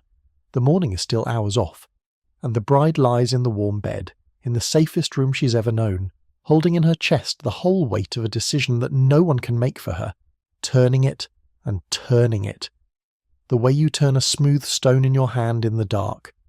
And here is the gentle thing, the thing you can rest on as the chapter closes. You do not have to know yet what she decides. She does not herself fully know. The night before a great change is long, precisely because the change has not yet come, because everything is still held in suspension, still possible, still soft and unfixed. There is a peculiar peace in that suspended hour, even inside the dread, the peace of a thing not yet done, a door not yet walked through, a morning not yet arrived. The decision can wait. It is waiting. It will keep until the light comes, and until the light comes there is nothing to do but lie still in the warm dark and breathe. So lie still with her, in the last and deepest part of the night. Let the candle burn down to its small steady flame. Let the maid keep her quiet vigil in the chair. Let the gown wait, pale and patient, in its corner, no longer a threat now, only a shape in the shadows. Let the great house hold you both, the bride and the maid and you yourself, drifting somewhere at the soft edge of it, all of you suspended together in the hour before everything is decided, the hour that asks nothing of anyone, the hour made for rest. The morning will come when it comes. There is no need to meet it early. There is only this, the dark, the candle, the breathing, and the long, sweet not yet of the night before. Notice how the room itself seems to soften as the night deepens, as though the walls had loosened their hold a little, as though the very air had grown kinder. The hard edges of the furniture blur into the dark. The ticking of the small clock on the mantel slows in your hearing until it is less a counting of time than a heartbeat, steady and unhurried, marking nothing in particular. The candle leans its small warm light against the dark, and the dark accepts it gently, and the two of them, the light and the dark, settle into a truce that will last until morning.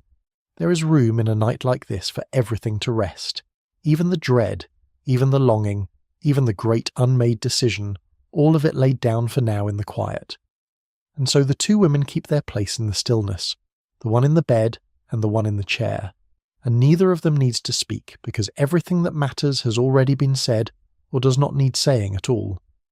The vigil holds, the candle holds, the long deep middle of the night holds them both, and holds you too, drifting somewhere near, and asks nothing of any of you but to stay still and breathe, and let the dark be kind. There will be time enough for morning.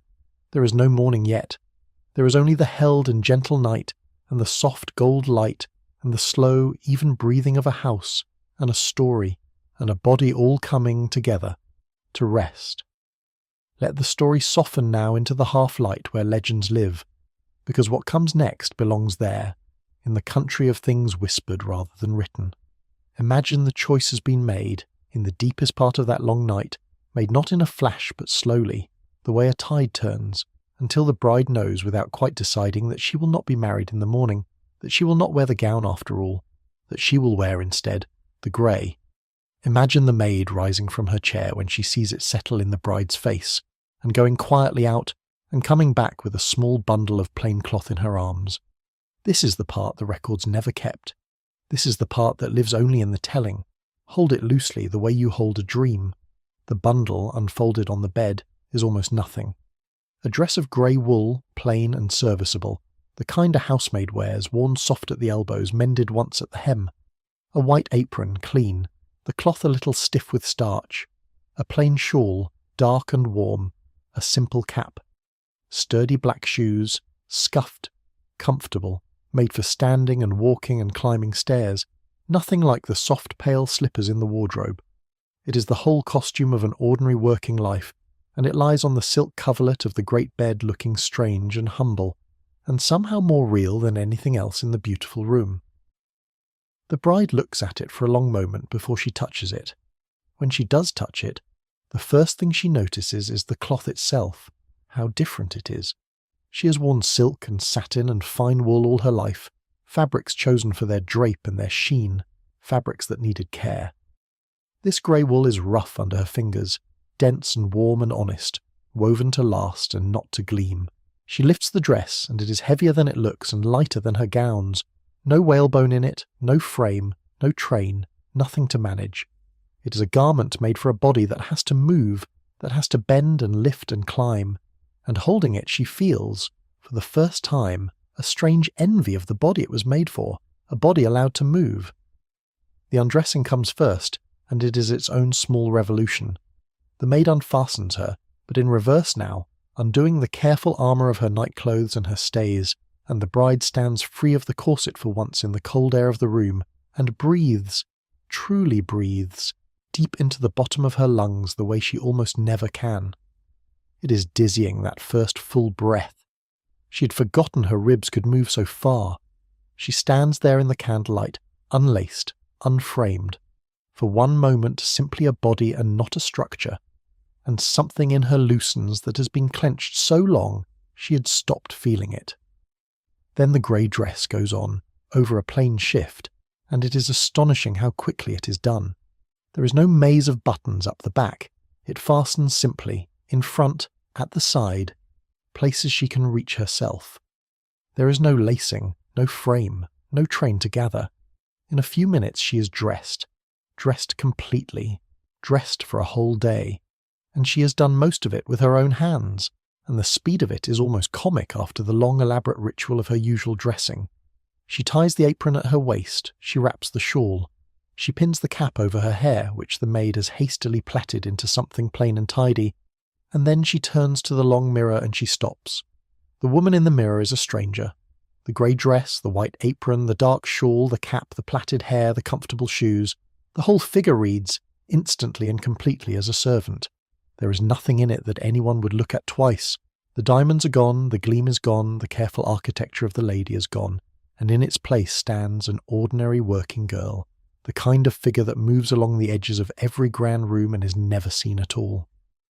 The bride stares at her own reflection and feels the strangest thing, which is not horror at having been reduced, but a kind of light, giddy relief at having been at last made invisible. For invisibility, she understands now, is exactly what she has been craving without knowing its name. All her life she has been seen, watched, assessed, displayed, every gesture noted, every gown discussed, her face in the papers, her engagement a public event. To be seen so constantly as a weight she has carried so long she mistook it for the shape of the world. And here, in the grey, the weight simply lifts. No one will look at her, no one will know her. She can walk down a street and be no one, and the freedom in that is so large and so unexpected that she has to put her hand on the dressing table to steady herself, half laughing, half weeping, in the strange grey dawn of her new and borrowed self. The maid watches her, and there is something complicated in the maid's face, because the maid wears this grey every day, and to her it is not freedom but uniform, not disguise but life, the daily cloth of a hard and narrow existence. She knows what the bride does not, that the grey is not magic, that the world it lets you walk into is a world of cold rooms and aching feet and wages counted to the penny. But she also sees the light in the bride's face, the real light, the first she has seen there in a long time, and she does not have the heart to dim it. Let her have the relief, the maid thinks. The hardness will find her soon enough. Tonight let her feel for once unseen and therefore free. There is a small lesson hidden in all this, and the bride feels it without putting it into words. The grandeur she's shedding was never really hers. It was a costume too, just a heavier one, a costume of silk and diamonds and watched perfection, and she has worn it as dutifully and as unfreely as any maid ever wore an apron. Both of them, the lady and the servant, have spent their lives in clothes chosen for them by others, performing roles assigned to them at birth. The difference is only in the comfort of the costume, and in this one strange thing, that the servant's costume alone of the two can be walked away in. The grey is humble, but the grey can leave. She practices being the new person, there in the room, while the night thins toward dawn. She tries lowering her eyes, the way the maids do, the careful downward glance that asks for no attention. She tries walking without the long gliding step she was taught, walking instead briskly, plainly, like someone with somewhere to be and no time to be admired. She tries carrying herself small, taking up little space, folding the grand, straight-backed presence of the heiress down into the modest invisible bearing of the working girl. It does not come naturally. Her body has been trained the other way for 20 years, but she is quick and frightened and determined, and bit by bit the stranger in the mirror grows more convincing. What strikes her most, as she practices, is how much of being a lady was performance, and how exhausting that performance has secretly been. To let it go, to slump a little, to glance down, to move without being watched, is like setting down a weight she has carried so long her muscles had locked around it. She had thought freedom would feel like flying. It feels instead like resting, like finally being allowed to stop holding herself up to be looked at. And that, perhaps, is the truest thing the grey dress teaches her in the strange grey hour, that the cage was not only the rules and the walls, but the endless effort of being seen, and that to be no one, for a little while, is a kind of rest she has never once been given. The candle is guttering now. Outside, beyond the heavy curtains, the black of the window has begun, very faintly, to thin toward the deep blue that comes before the grey, that comes before the light. Somewhere far below, in the working depths of the house, the earliest of the servants will soon be stirring, the housemaid rising in the cold to lay the fires, the kitchen beginning to wake. Soon the side door will be unbolted for the morning deliveries.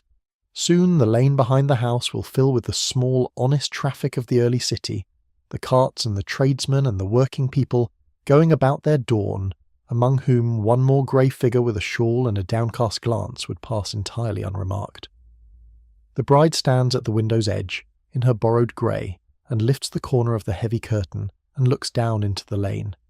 It is empty still and dark, but she can feel the city beyond it beginning to wake, can sense the great ordinary world out there stretching away in every direction, full of people who go where they please and answer to no mother, and wear what they like and are no one in particular, and are, in their plainness, completely and unremarkably free. She has never been out in it alone. She has never once, in her whole protected life, simply walked out a door into the world by herself. And now the door is just downstairs, and the grey is on her, and the morning is coming, and the choice that seemed so impossible has narrowed down to something almost simple, a matter of a few quiet stairs and one unbolted door. But let the chapter close here, with her still at the window, the curtain in her hand, the lane still empty, the light not yet come. Do not rush her down the stairs. The story does not need to hurry, and neither do you. There is a long, soft pause in every leaving, the moment of standing at the threshold with the old life behind and the new life ahead, and neither one yet chosen for certain, and that moment, drawn out, is one of the gentlest in the world, full of possibility and free of consequence because nothing yet has actually happened. Rest in it. The bride is safe at her window. The grey is warm, the lane is quiet, and the light, when it comes, will come slowly, the way light always comes, with no hurry at all. Stay with her at the window a while in the borrowed grey, and feel how the threshold of a great change has its own particular stillness, softer than the change itself will be. She's not yet gone and no longer quite here, suspended in the last of the dark between one life and the next, and in that suspension there is a strange and unexpected calm. The choice is made, or nearly, but it has not yet been spent, and so for this one held moment she has both things at once, the safety of the room behind her and the freedom of the lane ahead, and neither has yet cost her anything. It is the gentlest place in any story, the threshold, and she rests in it, and so can you. The grey cloth is warm around her, plain and honest and kind, and the cap is light on her hair, and the shoes are easy on her feet, and her body, unlaced and unframed at last, breathes deep and slow and free. Whatever the day will ask of her, it has not asked it yet. Whatever the world will be, it is still only a soft promise beyond the curtain, a paling sky, a quiet lane, a waking city full of ordinary people who will never look at her twice. She lets the curtain fall. She turns from the window, and the room holds her one moment longer in its dark and gentle keeping, while the light, somewhere far off, begins to come, slowly, slowly, the way light always comes, with no hurry at all. The light, when it finally begins, does not announce itself. It only thins the dark by degrees, the way it has on every morning of the world, the black of the window softening to a deep blue, and the blue paling toward grey, until the shapes of the room are shapes again, and the candle, still burning, looks suddenly small and yellow and unnecessary. The bride has stood at the window through the last of it, in her borrowed grey, and now she lets the curtain fall and turns back into the room, and the maid is waiting by the door, and a look passes between them, and it is time. There is no great drama in it, and that is the truest part of the telling. In the stories that survive, escape is always made to sound like a leap from a high window, all racing hearts and pounding feet. But the real leaving, if it happened, would not have been like that. It would have been quiet, almost dull, the way the most enormous moments of a life so often are. A young woman in a grey dress and an apron, picking up a small cloth bundle with a few things in it, blowing out a candle, opening a door and stepping out into a corridor. The world does not shake, the house does not wake. There is only the soft click of a latch, and the cool air of the passage, and the long dim stair going down. She goes down the back stairs, the stairs she has learned by heart on all those sleepless nights, and now for the first time she goes down them not as a restless lady in a dressing gown, but as a working girl beginning her day, and the difference is enormous and invisible. Her comfortable shoes make almost no sound on the worn treads. She keeps to the wall, the way she has watched the maids keep to the wall. The single plain light at the turn of the stair shows her the way. Down she goes, past the family floors where the gown still waits in her old room for a bride who will not wear it, down past the landings, down toward the warm working heart of the house, and with every step the old life is a little higher above her, and the open door is a little nearer below. The maid goes with her as far as she dares, down to the foot of the stairs, into the dim passage near the kitchen. The kitchen fire is lit. She can feel its warmth and smell the first bread. Somewhere a kettle is beginning. But it is still very early, and the kitchen itself is empty for the moment. The cook gone to the larder, the scullery maid not yet down, and the passage is clear. The two women stand together in the half-dark, the bride and the maid, the served and the serving, in their two grey dresses now almost the same, and there is a moment that has to be got through, the moment of parting, and neither of them is good at words, and so it is mostly done in silence. The maid presses something into the bride's hand. It is small and hard and wrapped in a handkerchief, and the bride knows without looking that it is a little money, the maid's own, saved penny by penny against her own uncertain future, pressed now into the hand of a woman who has never in her life had to think about money at all. The bride tries to refuse it and cannot. The maid will not take it back, and so the bride closes her fingers around it, around the warm weight of someone else's hard savings given freely, and understands, perhaps for the first time in her whole protected life, what a gift truly is, and what it costs the giver, and how little she herself has ever known of either. There are no grand farewells. The maid has too much sense for that, and too much fear, and besides, grand farewells are a luxury of people with time. She only looks at the bride for a moment, a long steady look, the look of someone memorizing a face she does not expect to see again, and then she gives the smallest nod toward the end of the passage where a plain door stands. The side door, the tradesman's door, already unbolted for the morning deliveries, a thin grey line of dawn showing along its edge. Go, the nod says. Go now while the passage is empty. Go and do not look back, because looking back is how people are caught, and because some partings cannot bear to be looked at. The bride goes.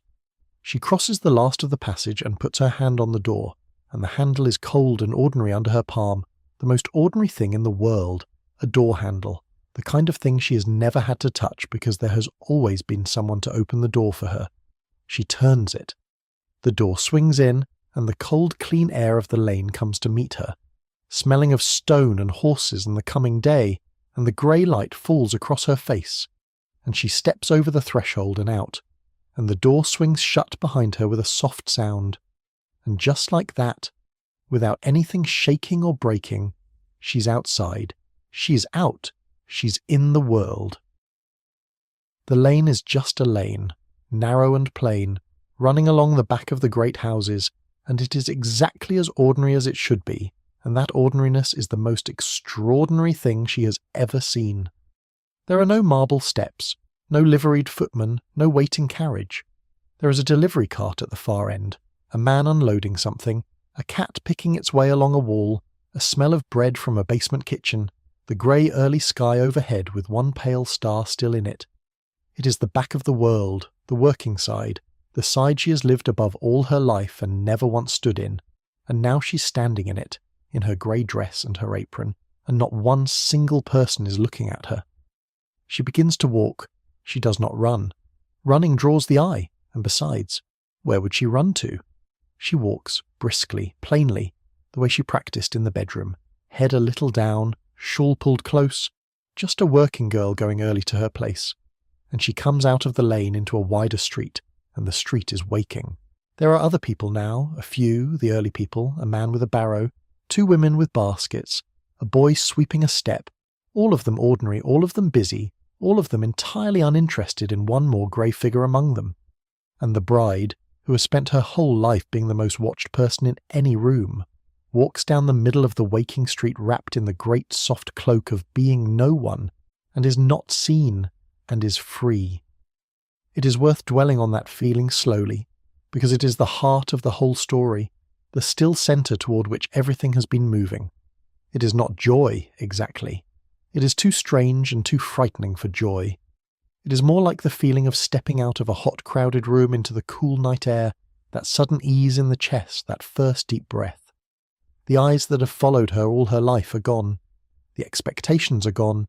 The gown is gone. The diamonds are gone. The title and the duke and the great cold house across the water are all gone, fallen away behind her with the soft click of a side door. There is only the grey morning and the waking street, and her own 2 feet carrying her forward into a day that no one has planned for her, that belongs to no one but herself.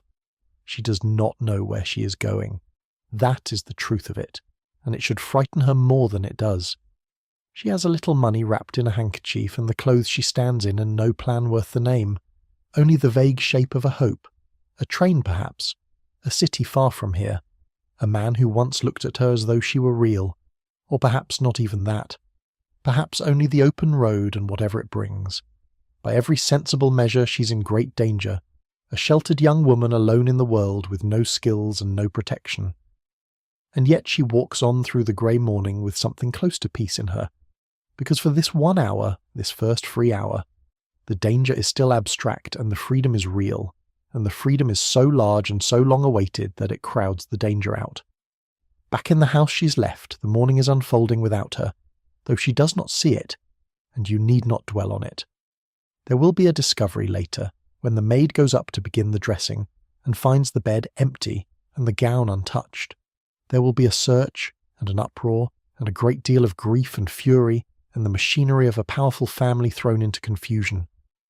But all of that is behind her now and below her, muffled by distance, and it will resolve in time the way all uproars resolve into resignation, into silence, into the long, slow forgetting that swallows even the loudest scandals. You do not have to follow it. You can stay out here, in the grey street, with the girl who got away, walking lightly into her uncertain morning. Whether it truly happened, in just this way, or in any way at all, you will never know, and it does not matter. The records would not have kept it. A family so shamed would have buried the story deep, called it an illness, called it anything but what it was, and the only people who knew the truth were the servants, who knew everything and told nothing, and carried it down the backstairs and around the firesides until it wore soft and strange in the telling, until it became less a fact than a feeling. The feeling that somewhere, once, a young woman in a borrowed grey dress walked out of a gilded life into an ordinary morning and was, for at least a little while, free. That feeling is true even if the facts are lost. It is true the way a dream is true, and it is the kind of truth that can carry you gently down towards sleep. So let her walk on, the girl in the grey, down the waking street and into the soft grey morning, and let the great house with its uproar fall away behind her, into the distance, smaller and smaller, until it is only a shape on the edge of the mind, and then not even that. There is nothing more to watch for now, no chase, no catching, no need to hold your breath. The leaving is done, the door is shut, the street is quiet, and the morning is mild, and the figure of the girl grows smaller down the long perspective of the street, walking lightly, walking free, until she turns a corner and is gone from sight, the way everyone in the end turns a corner and is gone. Let her go gently, and let yourself gently follow her down toward rest. The street she walks is just a street, and that is its whole quiet miracle. The shop fronts are shuttered still. A cat sits in a doorway, washing one paw with great seriousness. A baker's boy goes by with a tray, and the smell of warm bread trails behind him, and somewhere a window opens and someone shakes out a cloth into the morning air. None of it is grand, none of it is watched. It is only the ordinary world waking up to an ordinary day, and she walks through the middle of it unremarked and unafraid, and the very plainness of it wraps around her like a blanket, soft and warm and asking nothing, the plainness she had longed for without ever knowing its name. She walks on, and the light grows, and the city fills slowly with the gentle traffic of the morning, and she is one small grey figure among many now, indistinguishable, free. There is no one behind her. There is no one ahead expecting her. There is only the road and her own 2 feet, and the long mild day opening before her like a field with no fence at the end of it. Let her grow small down the long perspective of the street, walking lightly, walking free, until she's only a speck, and then a memory of a speck, and then gone around the corner of the morning into a life you will never see, and need not see, because it is hers now, entirely hers, and that is exactly as it should be. Let her go gently, and let yourself go gently down toward rest. Now the pace of the story slows, the way a walk slows when the urgent part of the journey is behind you, and only the long quiet road remains. The escape is over. The drama, such as it was, is spent. What comes after is not drama at all, but something gentler and harder, and far more ordinary, the slow business of learning to live in the world, and it is told here softly, at a distance, the way you might tell the later chapters of a life that ended peacefully long ago. There is no need to brace yourself. Nothing sharp is coming. Only the long, mild unfolding of an ordinary existence, which is its own kind of marvel when you have spent your life inside a cage. Imagine the first days then, in the plainest terms. A train, perhaps, carrying her away from the city, the great anonymous railway carriage full of ordinary travellers, and the strange new pleasure of buying her own ticket with her own hand, of finding her own seat, of watching the country roll past the window with no chaperone beside her and no destination chosen for her. A small hotel, a boarding house, a room of her own taken with her own money, narrow and plain, with a bed and a washstand and a window onto a street, and the first night sleeping in it alone, frightened and free, listening to the unfamiliar sounds of a strange place and feeling under the fear, the deep, strange ease of being unwatched. And then the long, ordinary mornings of a life she does not yet know how to live. For here is the thing the stories tend to skip, in their hurry to make escape romantic. She does not know how to do anything. She has never cooked a meal, never washed a garment, never made a bed, or lit a fire, or counted out money for the things she needs.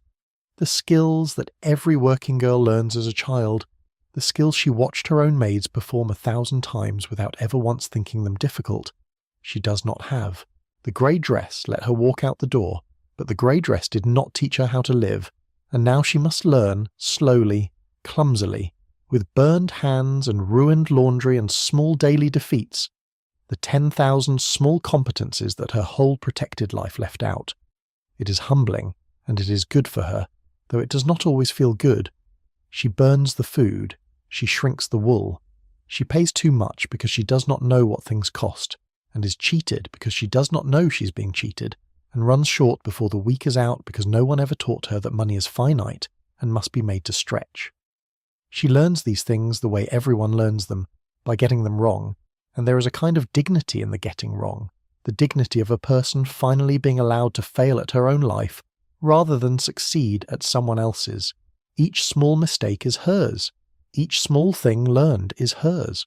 For the first time, the consequences of her days belong to her and to no one else.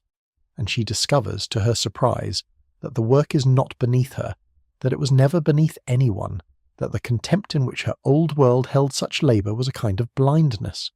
There is satisfaction in a meal cooked, even badly with her own hands. There is a plain pride in a clean-swept room that is clean because she swept it. The work that her maids did invisibly, the work she was raised to think of as low, turns out to be the actual substance of living, the way a body is kept warm and fed and clothed, and to do it for herself is not a degradation, but a kind of homecoming, a return to the real ground of life from the gilded balloon in which she had been floating, untethered, all her years. She's poor now, by the standards of the life she left, poor in a way she could not have imagined from inside the great house. The money the maid gave her, and whatever small things she brought do not last long, and she must find some way to earn, and the ways open to a woman in those years are few and hard. She might sew, taking in piecework, bent over fine stitches by lamplight for pennies a garment. She might find a place herself, ironically enough, as a companion or a governess, or even, if it came to it, a servant, putting on the grey she once borrowed and wearing it now in earnest. The work is long and the wages are thin and the body grows tired in ways the pampered body never knew. This is the cost, the real cost, and it is not small, and the story does not pretend it is. But notice how the cost is told, here, at this slow distance, with all its sting drawn out. It is not told as catastrophe. It is told as the ordinary weather of an ordinary life, the long mild difficulty that most people in the world have always lived inside without it being thought a tragedy at all. Millions of women rose in the cold and worked all day and counted their pennies and were tired at night, and they were not tragic figures. They were simply alive, simply living the life that most lives have always been. To join them was to come down from a great height. Yes, but it was also to come to ground, to stand at last on the same earth as everyone else, and there is a steadiness in standing on the ground, even when the ground is hard, that the great height never offered. There were losses she felt sharply, and it would be false to hide them. She missed things, not the diamonds, perhaps, nor the gowns, nor even the great rooms, but smaller things, unexpected things. The warmth of a fire she did not have to build herself, the taste of food prepared by hands more skilled than hers, the deep animal security of knowing that whatever happened she would be sheltered, fed, cared for, that the world had arranged itself to catch her. That security was gone now, and its absence was a cold that never entirely left her. The cold of knowing that if she fell there was no one beneath her, no family, no fortune, no soft net of wealth, only the hard ground and her own 2 hands. And she missed her people, which surprised her most of all. She had fled them after all. They had pressed and confined and nearly buried her. She had every reason to be glad to be free of them. But the heart is not reasonable. She missed her mother, fiercely, illogically, the same mother whose ambition had driven her out the side door, missed her in the night, missed the sound of her voice and the smell of her, and the simple fact of belonging to someone. She missed her sister, if she had one, the shared childhood, the private language of siblings. She had won her freedom and she had lost her family, and she had known she would, and knowing it had not prepared her for the actual weight of it. The long quiet ache of being, now, no one's daughter and no one's sister and no one's anything, alone in the world she had chosen. For freedom she learned slowly, is not the same as happiness, and it does not arrive in the simple shining form the dreams had promised. The dreams had shown her a cottage and a rose garden and a kind man and days of uncomplicated joy. The reality was a narrow rented room and tired hands and a constant low arithmetic of survival and a loneliness that no amount of independence could quite fill. She had traded one kind of difficulty for another, the smothering of the cage for the cold of the open field, and there were days, surely, when she sat in her plain room in the lamplight and wondered, honestly, whether she had been a fool, whether the cage had not at least been warm, and yet, on the other side of the ledger there was the thing she had gained, and it was real, and it was hers, and on her best days it outweighed everything she had lost. She woke each morning to a day that was her own. She chose her own hours, her own meals, her own small pleasures, her own company. No one laid out her clothes or planned her engagements or sat across the breakfast table arranging her future. When she walked down the street, she walked where she pleased. When she had a thought, she could keep it, unexamined by anyone. She was poor and tired and often lonely, and she was, in the deepest sense, free, the author of her own days at last, and for some natures that trade is worth almost any price, and for some it is not, and only the one who makes it can ever truly weigh it. Some who made it, the stories suggest, found their way to real and lasting contentment. They married, for love this time, men of no fortune and no title, and made plain warm homes in plain warm places, far from the cities and the seasons and the marble cottages by the sea. They raised children who knew nothing of the wealth their mother had walked away from. They gardened and kept house, and grew old in their own chosen lives. And when they were asked in their later years whether they regretted it, they said no, not for a moment, that they had been poor and obscure and entirely themselves, and that there was nothing in the world they valued more than that. For them the grey dress had led at last to a true freedom, and they died in their own beds with no regrets at all. Others found harder roads, and the stories hold those too, gently. Some traded the gilded cage only for a smaller, meaner one, a poor marriage gone wrong, a long struggle that wore them down, a loneliness that never lifted. Some, in their later years, came to think they had been wrong, that the cost had been too high, that they should have stayed and made what peace they could with the comfortable life. The truth is that it went every way that a life can go, because the women who fled were not symbols but people, various and fallible and real, and people's lives do not sort themselves neatly into lessons. Some won and some lost, and most did a little of both, the way most of us do, and all of it has long since come to rest. Let the ordinary world settle around her now, whichever world it became, and let it grow quiet and warm in the telling. Whether she found the rose garden or the harder road, whether she wept for her mother or made her peace, whether the trade proved wise or foolish in the end, the days went by, as days do one after another, soft and ordinary, and the sharp edges of the leaving wore smooth, and the great house and the gown and the duke faded to something she thought of only rarely. An old story, a former self, a girl in a borrowed grey dress walking out a side door a long time ago. And you can let it all grow quiet too, the gain and the loss both, holding them lightly, the way you hold the whole soft weight of a life that is over now and at peace, as you drift, unhurried, toward your own night's rest. For in the end, the ordinary days are what a life is made of, the plain repeated mornings, the small tasks, the cup of something warm at the window, the slow accumulation of a self that belongs to no one else. The drama fades, the difficulty softens, what remains is the gentle texture of living, day after unremarkable day, and there is a deep contentment in that texture once you stop measuring it against the dreams. She learned to stop measuring in time. She learned to let a quiet day be enough. And the days went by, soft and ordinary and her own, one after another, until they had carried her, without her quite noticing, all the way to her own peaceful end. Let them carry you the same way now, the soft, ordinary minutes of the night, one after another, gently, toward your own night's rest. Turn back now, gently, to the house, and to the people who stayed in it, the ones who were never going anywhere, the ones whose whole role in the great drama was to see everything and say nothing. For there is a truth at the centre of this whole story that is easy to miss, and it is this, that the people who truly understood the lives of the heiresses, who knew their real feelings and witnessed their real tears and held their real secrets, were almost never their equals at all. They were the servants, the invisible ones, the figures in grey along the edges of the rooms, and in the quiet of the back stairs they carried a knowledge of that bright upstairs world more intimate than the world ever suspected. Consider how much a servant saw. The lady's maid saw her mistress undressed, unguarded, ungroomed, saw her face before the careful composure was put on in the morning and after it was taken off at night. The housemaid emptied the wastebaskets and made the beds and dusted the private rooms, and in doing so she learned, without trying, the small evidences of other people's lives, the medicine bottles, the unfinished letters, the gowns let out or taken in, the things wept over, and the things hidden. The footman waited at table and heard the conversations, the quarrels conducted in low voices over the soup, the careful cruelties and the false sweetness. Nothing in a great house was truly private, because a great house ran on the constant presence of people trained to be treated as though they were not there, and being treated as though you are not there does something strange to the way you understand the world.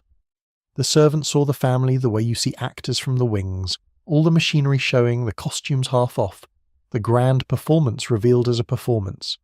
They knew which of the great ladies were kind in private and which were cruel, which marriages were warm and which were hollow shells kept up for show, which of the proud and powerful were behind their own bedroom doors, frightened or lonely or sad. They held this knowledge lightly and gravely, the way you hold something that is not yours, and they almost never used it, because to use it was to lose everything, and because on the whole they were decent people who did not wish their employers harm. It was this knowledge that made the servants, when it came to a thing like an escape, the only possible accomplices. A bride could not flee without help. She was too sheltered, too watched, too ignorant of the practical world. But a maid knew everything she did not. A maid knew the hours of the house, the moment the side door was unbolted, the lane and where it led, the price of a train ticket, the look and bearing of an ordinary working woman. A maid could find a grey dress and an apron. A maid could keep a candle and a counsel through a long night. If any heiress ever truly walked out of her own wedding in a servant's clothes, she did not do it alone.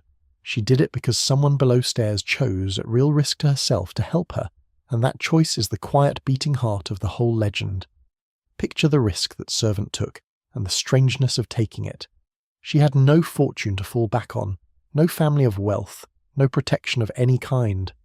Her whole security was her place, the roof over her head, and the wages in her hand, and the reference that would let her find another place if this one ended. To help a daughter of the house escape was to gamble all of that, to risk dismissal without a character, which could mean the end of any decent employment, which could mean the workhouse, or worse. She had every practical reason to refuse, to wake the household, to do her duty and keep her place. And if, instead, she helped, she did it for no reward, out of nothing but fellow feeling, the recognition of one woman's caged misery by another woman who had her own different cage, and a quiet decision to risk her own narrow safety for someone else's chance at the open air. There is a kind of solidarity here that the bright world above could not have understood, because the bright world ran on division, on the careful sorting of everyone into their rank and their place.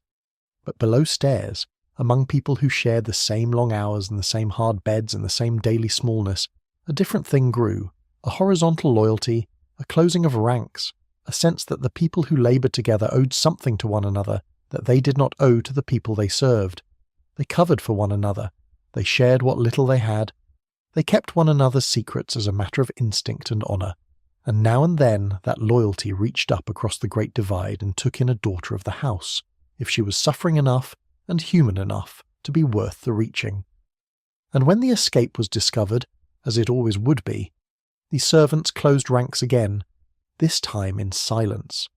The family would rage and demand answers, demanding to know who had helped her, who had known, who had unbolted the door and hidden the clothes and kept the secret. And the servants, everyone, would know exactly what had happened, and not one of them would say. They would stand in the kitchen with their faces blank and their answers vague, professing ignorance, knowing nothing, having seen nothing, and the family would never crack them, because the family had spent years training these very people to show nothing and to keep their thoughts behind their faces, and now that training came back upon the family like a closed door, the silence the servants had been forced to keep upstairs became, In this one matter, a silence they kept by choice, and it protected the girl who had run. It is worth sitting with the quiet justice in that, the way the very invisibility the great world imposed on its servants became the thing that defeated it. The family had made these people into furniture, into shadows, into hands without faces, precisely so that they would not have to think about them, and in doing so the family had made itself blind to them, unable to see them, unable to imagine them as people with loyalties and choices and the power to act. And so, when one of those shadows chose to act, to help a daughter slip away, the family could not even conceive of it, could not picture the maid as an agent in her own right, and went on looking for some grand explanation, some seducer, some plot, anything but the simple truth that the invisible people had seen everything and quietly taken aside. The girl who escaped carried this gift with her always, whether she fully understood it or not. Somewhere behind her, in the house she had fled, was a woman who had risked her own small hard-won safety to give her a chance, and who would never be thanked publicly, never be known, never appear in any account of the famous vanishing bride, but without whom there would have been no vanishing at all. That is how it usually is, when you look closely at any escape, any rescue, any small triumph of one person over a crushing system. Behind the one who got away there is almost always another who stayed, and helped, and was forgotten, and the forgetting is its own quiet injustice, and the helping is its own quiet grace. So let us here, in the soft late reach of the story, do the small thing the history did not, and turn for a moment toward the ones who stayed. The maid in the chair through the long night, the cook who looked the other way, the footman who did not see, the housemaid who said nothing in the morning. They went on with their lives, those people, their long hard ordinary lives of labour and small comforts and eventual age. They are not remembered. Their names are not in any book. But they were the keepers of the truth of that vanished world, the ones who knew what it really felt like, upstairs and down, and they carried that knowledge with a discretion so complete that it has come down to us only as rumour, only as legend, only as the soft worn shape of a story passed hand to hand in the dark. And perhaps that is the most fitting monument they could have, those discreet and faithful and forgotten people, that they live on now not as names but as a feeling, the feeling of the back stairs, the feeling of being unseen and seeing everything, the feeling of a kindness done quietly at real cost and never spoken of again. It is a humble immortality, but it is real, and it is gentle, and it asks nothing of you but to hold it for a moment with a kind of respect, the way you might hold the memory of a stranger who once did you an unremembered good turn, before letting it too go soft and quiet in the dark. The house, meanwhile, went on. After the uproar died down, after the searches failed, and the family gave up and settled into its wounded silence, the great machine of service simply resumed. The fires were still laid each cold morning, the water was still carried up the back stairs, the linen was still washed and pressed, the silver polished, the bells still rang and the markers still dropped, and the figures in grey still moved along the edges of the rooms. A daughter had vanished out of the bright world above, but the working world below kept turning, because the working world always kept turning, indifferent to scandal, governed by the unchanging rhythm of labour that does not stop for anyone's drama, that has its fires to light and its meals to make whatever else befalls. There is a deep steadiness in that, and you can rest on it as the chapter winds down. Whatever happens in the bright rooms, the quiet work goes on. The fire is laid, the bread rises, the water is heated and carried up. The world is held together, day after day, by patient, unregarded hands, and it does not stop and it does not hurry, and it asks nothing of you but to let it carry on without your watching. The servants knew this better than anyone, that life is mostly the quiet repeated work of keeping things warm and clean and fed, and that there is a peace in that work, a peace deeper than any drama, the peace of the necessary task done well and then done again tomorrow. So let the back stairs grow quiet once more, and the kitchen settle to its low warm hum, and the figures in grey fade into the dim corridors where they always lived. Let the secret stay kept, as it was kept, forever now, beyond all telling. Let the ones who stayed rest as deeply as the one who ran, all of them long past their labours now, all of them gone into the same quiet ground, where rank no longer matters, and the bells no longer ring, and there is no upstairs and no downstairs, only the long even rest that comes for everyone at last. and let yourself rest with them, here in the warm dark, held by the same steady quiet that held the house together all those years ago, asking nothing, needing nothing, simply breathing, simply here. And the quiet work goes on, somewhere, always, even now, even tonight, in houses you will never see, kept warm and fed and clean by hands you will never thank, the way it has gone on since the very beginning of houses. There is something steadying in that thought as you drift, the thought that the world is always being quietly held together by patient, unregarded labour, that someone, somewhere, is laying a fire in the dark so that a room will be warm by morning. It does not need your watching, it does not need your worry. It only goes on, steady and unhurried and sure, the way your own breath goes on, in and out without your help, holding you gently together while you sleep. Let it. Let the quiet work of the world go on without you. There is nothing for you to keep warm tonight but your own slow breath, and even that will tend itself. The story is very quiet now, and it will stay quiet, because what remains to tell is not events but time, the long soft passage of years that smooths everything it touches. The escape is far behind. The hard learning of the ordinary world is behind too. What is left is the slow settling of a life into its final shape, and the even slower settling of that life into memory, and then into rumour, and then into the gentle nothing that takes all lives in the end. Let it move slowly. There is no destination to reach. There is only the long mile downhill of the years, and you can freewheel down it without effort, the way you coast a bicycle down a gentle slope on a summer evening, doing nothing, going gently, letting the slope do all the work.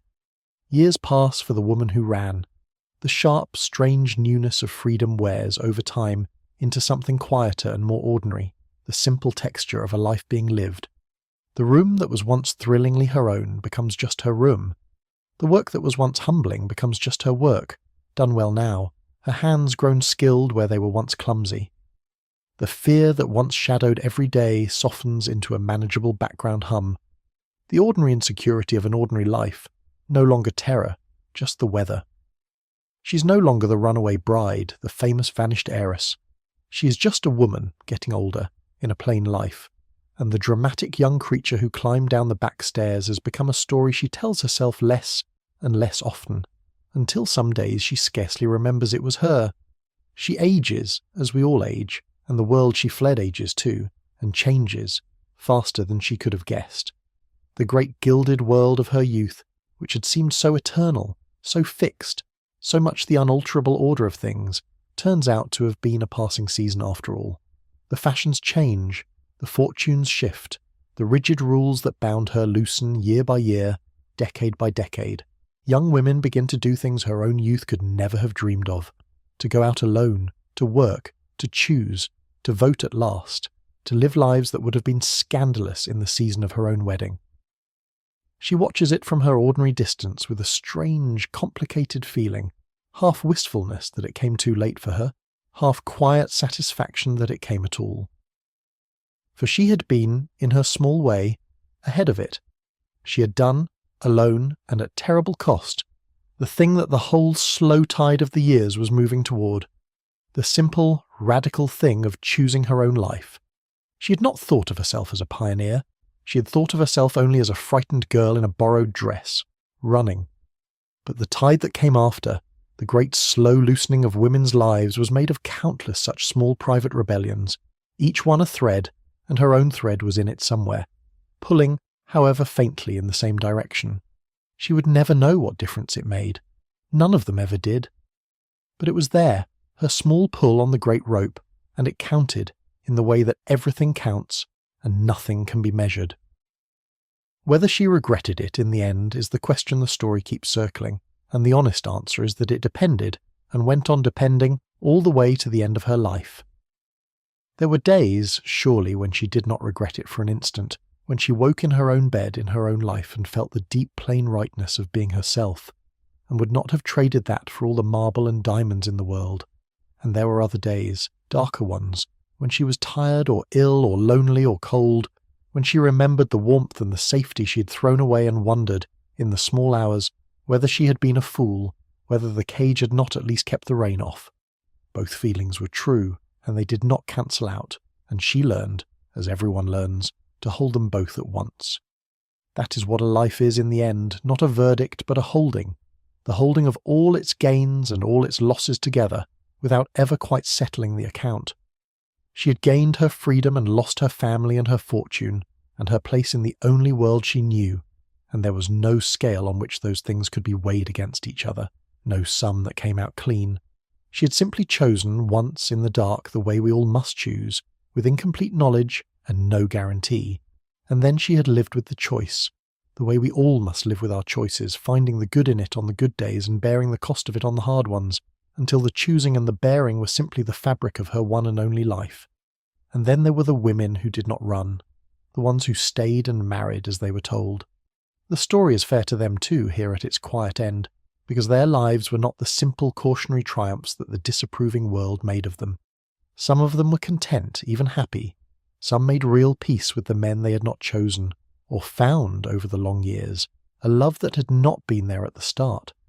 But many of them paid their own quiet price, a price the world did not count because it was hidden behind wealth and comfort and the appearance of success. They lived in their great houses, secure and admired and slowly suffocating, performing their assigned roles to the end, and their unhappiness made no headlines because obedient unhappiness never does, and they grew old inside the cage and died inside it, having never once walked out into the open morning air. So there was a price either way, you see, and that is the gentlest and the truest thing the whole long story has to teach. The cage exacted a price, and so did the open field. To stay was to pay in one coin, the slow coin of a self-pressed small; to flee was to pay in another, the sharp coin of comfort and safety and belonging lost. There was no path that cost nothing, because the world these women were born into was arranged so that a woman must pay one way or another for the simple fact of being a woman in it. The only freedom any of them had was the freedom to choose which price to pay, and even that freedom was rare and dangerous and dearly bought, and most of them never got to make the choice at all. It is easy, looking back from a softer time, to want to make them into heroines or victims, to sort them into the brave ones who fled and the cowed ones who stayed. But the long view, the kind view, the view from this great quiet distance, refuses to sort them. They were all of them caught in the same hard arrangement, the runaways and the stayers, the heiresses and the maids, the mothers and the daughters, all of them doing their best inside a world that gave them too little room. Some chose one way and some another, and most never chose at all, and they all grew old and they all died, and they are all, now equally and finally at peace, the brave and the cowed and the cruel and the kind alike, gathered into the same forgiving dark. That is where the long view leads, always, if you follow it far enough. It leads to the place where all the urgency drains out of things, where the great burning questions of a life, which way to choose, what to risk, what it was all worth, go quiet at last because the one who was asking them has laid down the asking and gone to rest. The runaway bride, if she ever lived, is long dead now, and so is her mother, and so is the duke she would not marry, and so is the maid who helped her, and so is every single person who ever knew or cared how the story came out. The whole fierce drama of it has cooled to the temperature of the ground, and there is no sadness in that. Not really, only a vast and gentle peace. The peace of a fire burned down to soft grey ash, warm still, but quiet, and asking nothing more of anyone. Feel that peace settle over the whole story now, like snow falling on a field at evening, softening every hard edge, filling in every sharp hollow, until the field that was rough and broken is smooth and white and still. The escape, the fear, the loss, the long hard learning, the regret and the relief, the questions never quite answered, all of it goes soft and white and silent under the falling years. Nothing is urgent anymore. Nothing needs deciding. The woman who ran has run her whole race and come to rest, and the women who stayed have come to rest beside her, and the great house has fallen quiet, and the snow keeps falling soft and slow over all of them, over the whole vanished world, gentle and even and without end. And you, drifting at the edge of it, can let the same soft snow fall over your own day, over whatever it held, the things done and the things left undone, the small choices and the small frets and the long arithmetic of an ordinary modern life. None of it is urgent now either, here in the warm dark at the close of the day. It can all go soft and white and quiet. the way the bride's whole life went soft and quiet at the end, the way every life does. There is nothing to decide tonight. There is nothing to weigh, nothing to fear, nothing to run from or toward. There is only the falling quiet and the warm dark and the long, slow, even breath of a body finally allowed to rest. Let the years finish falling. Let the story come to its rest as a life comes to its rest, gently, completely. Without protest, the long account closed at last and found, in the end, to balance the only way any life ever balances, which is by simply being over and being at peace. The woman who ran is at peace. The woman who stayed is at peace. The maid who helped is at peace. The whole gilded world, with all its cruelty and all its beauty, is at peace, gone down into the soft, forgiving ground where everything goes, where there is no upstairs and no downstairs, no bride and no servant, no choosing and no cost, only the deep and final and welcome rest. So, rest. The hard part of the story is long over, told and finished and laid to sleep.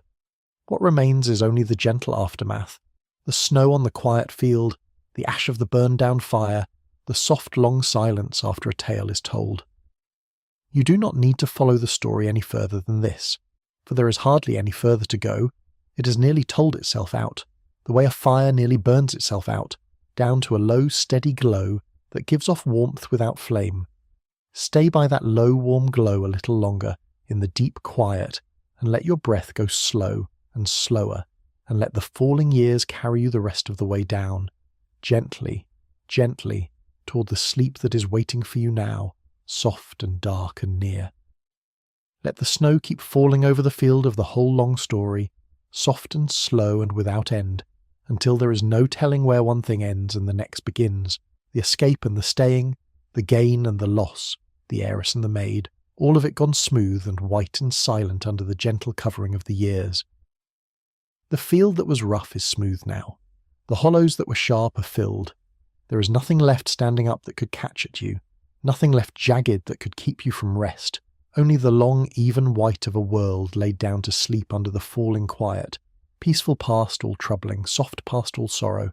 And the snow falls on your own day too, the day now ending, with all its small weather of worry and effort and unfinished things, and it covers that as well, gently, evenly, until your day too is smooth and white and quiet, nothing left urgent in it, nothing left to decide or to carry or to fear.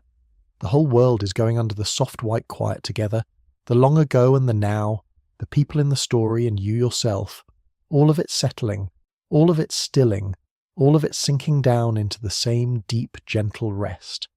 Let it fall, let it cover everything, let it carry you down gently, gently, into the sleep that is waiting for you now, soft and dark and near. Come forward now, all the way forward, out of the gilded years and across the long stretch of time that lies between that world and this one, and arrive, softly, in the present, where the great houses still stand. Not all of them.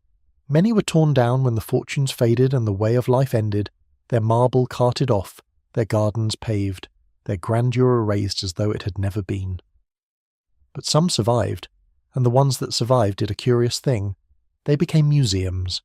The private palaces of the few were open to the many, and now anyone at all can buy a ticket and walk through the rooms where the heiresses once lived their watched and gilded lives. Picture one of these houses as it is today, on an ordinary afternoon. The marble hall you stood in at the very beginning of this story, in the grey hour before dawn, is full now of quiet visitors in their ordinary clothes moving slowly, looking up at the painted ceiling, reading the small cards that explain what each room was for. The furniture is roped off. The flowers, if there are flowers, are fewer than there used to be.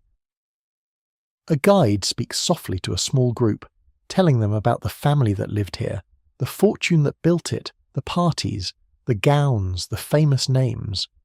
The visitors listen and nod and take their photographs and drift on to the next room. And here is the thing that would have astonished the family beyond all measure, the thing that tells you how completely the world has turned. The most popular part of the tour very often is not the grand rooms at all. It is the servants' quarters. The visitors file dutifully through the gilded drawing rooms and the marble dining halls, and they admire them. But it is when the guide leads them through one of the disappearing doors, onto the narrow back stairs, into the plain rooms under the roof where the maids once slept, that the visitors grow truly quiet and truly attentive. It is the lives of the servants they have come more and more to want to understand. It is the hidden house that draws them now. So the strangers climb the back stairs, the same steep, narrow stairs the maids climbed 10,000 times with their cans of hot water, and the worn hollows in the treads are still there, the only monument those workers ever got, and now the visitors' feet fall into the same hollows, and most of them never notice. They stand in the small bare bedrooms under the eaves, too hot in summer and too cold in winter, and they look at the iron bedstead and the plain washstand and the row of pegs, and the guide tells them how early the girls rose and how long they worked, and how little they were paid, and how completely they were meant to be unseen. And the visitors standing in the unseen rooms see them at last 100 years too late, which is the only time we ever seem able to see anyone clearly. There is a gentle justice in it, the same quiet justice that ran all through this story. The family who built the house to make their servants invisible are forgotten now as individuals, their names a vague grand blur, their faces in portraits that visitors glance at and forget. But the servants, the invisible ones, are the object of real and growing tenderness, studied, imagined, mourned a little by strangers who never knew them. The world has come around, slowly, to caring most about exactly the people the world once cared about least. It is too late to do those people any good. But it is not nothing, this late turning of attention, this belated seeing. It is a kind of honouring, and the dead, who ask for nothing, perhaps deserve at least that. And there is the heiress too, the bride, who may or may not have walked down those very back stairs in a borrowed grey dress one dawn long ago. Her story, if it happened, is not on the little cards. The museum does not tell it, because the museum deals in what can be documented, and her vanishing, if there was a vanishing, was buried too deep by a shamed family ever to surface in a record. She exists now only where she has always existed, in the soft country of legend, in the story passed down the back stairs and around the firesides, and tonight into your own drifting half-sleep. She is not history. She's something gentler and more durable than history. She's a story people needed to be true, and so kept telling, until the telling became its own kind of truth. For that is what these stories are in the end, the ones that live in whispers rather than records. They are the shapes of our longing, told back to us across the years. The legend of the heiress who walked away from her gilded cage survived not because anyone could prove it, but because everyone, in some quiet corner of themselves, needed it to be possible, needed to believe that even the most gilded cage had a door, needed to believe that the watched and the wealthy and the trapped could, if they were brave enough and someone helped them, simply put on a plain grey dress and walk out into the ordinary free morning. The legend carried that need, generation to generation, the way the back stairs carried the maids, quietly, out of sight, doing essential work that no one quite acknowledged. So that is what they carried, all of them, the real and the legendary alike, down through the long years to us. The servants carried the true knowledge of that world, its secret heart, its hidden labour, and they carried it with a discretion so complete that it survives now only as atmosphere, as the feeling of the back stairs, as the worn hollows in the treads. And the runaway bride, real or dreamed, carried the longing for freedom, the proof that the door existed, the small fierce hope that a life laid out for you is not the same as a life you are sentenced to. Between them, the keeper of the truth and the keeper of the hope. They carried the whole meaning of the story, and they have set it down now, gently, here in your keeping, for as long as you care to hold it. But you do not have to hold it tightly, or for long. That is the mercy of a story told at the edge of sleep. You can let it rest on you as lightly as a blanket, taking only the warmth of it, letting the rest go. The houses are quiet now, museums in the afternoon light, their visitors gone home, their rooms emptying toward evening. The back stairs are dark and still. The little bare bedrooms under the roof hold no one now, only the soft grey dusk coming in at the small windows. The whole vast machinery of that vanished world has wound down at last and stopped, and there is nothing left of it to trouble anyone, only the beauty and the sorrow of it, cooled and softened and laid to rest, like everything else that was ever urgent and is now simply over. Let the great house empty for the night, one last time, the way it emptied at the close of every day 100 years ago, the way it empties now when the last visitor leaves and the doors are locked. The light goes golden and then grey and then blue at the tall windows. The rooms fall into shadow, the roped-off chairs, the silent portraits, the painted ceiling disappearing into the dark. A custodian walks the halls, turning off the lamps one by one, and the house settles into the deep quiet of the night, as it has settled into the deep quiet of so many thousands of nights, holding its old stories gently in the dark, asking nothing, keeping everything at peace. And in the topmost rooms under the roof, where no one sleeps anymore, the small bare bedrooms keep their silent vigil over the memory of the girls who once lay there, tired to the bone, in the cold, dreaming whatever the tired and the poor have always dreamed. They are gone, those girls, everyone long gone into the quiet ground, their labour finished, their long days over, their rest, at last and forever, complete. And if you listen, in the deep stillness of the sleeping house, you can almost feel them there, not as ghosts, nothing so sharp as ghosts, but as a kind of warmth in the dark, the lingering warmth of people who worked hard and slept little and are resting now, deeply, the way you are about to rest. So let the house keep its watch, and let the dead keep their peace, and let the long story fold itself closed, as gently as a hand closing over a small warm coal. There is nothing left to tell that has not been told. There is nothing left to decide, nothing left to fear, nothing left to do but let go. The grey hour before dawn, where you began, will come again to the old house, as it comes to every house, soft and slow and certain, and the marble will be cool, and the flowers will be quiet, and the whole great beautiful sorrowful world will go on breathing in the dark without any help from you at all. You can put it down now. You can let it all go. You can rest. Think, as you let it go, of how many nights that old house has stood through, dark and quiet, holding its stories. 100 years of nights, and more. Nights of snow and nights of rain and warm, still nights of summer, the house standing through all of them. Patient, unhurried, keeping its watch over the memory of the people who lived and worked and dreamed inside it. It has seen so many evenings come down gold and grey and blue. It has heard so many clocks strike so many hours into the dark. And it is still here, still standing, still breathing slowly in the night, having long ago made its peace with time, having long ago learned the one thing the house knows better than anyone, which is how to be still and how to wait and how to rest. Let the old house teach you that now, in the last of the story. Be still, the way the house is still. Wait for nothing, the way the house waits for nothing, content simply to stand in the dark and breathe. The morning will come to the house when it comes, and the visitors will return, and the lamps will be lit again, and the long quiet vigil of the night will end, all in its own time, with no hurry and no help. And until then there is only the dark, and the stillness, and the deep slow breath of an old house at peace with everything it has seen. Breathe with it, be still with it, and let yourself, like the house, come gently and completely to rest. So come back now, one last time, to where we began. To the great house in the grey hour before dawn, the hour that belongs to no part of the day. The marble is cool beneath you. The air is soft with beeswax and the last sweetness of the flowers. Nothing moves. The great clock at the end of the hall keeps its voice down.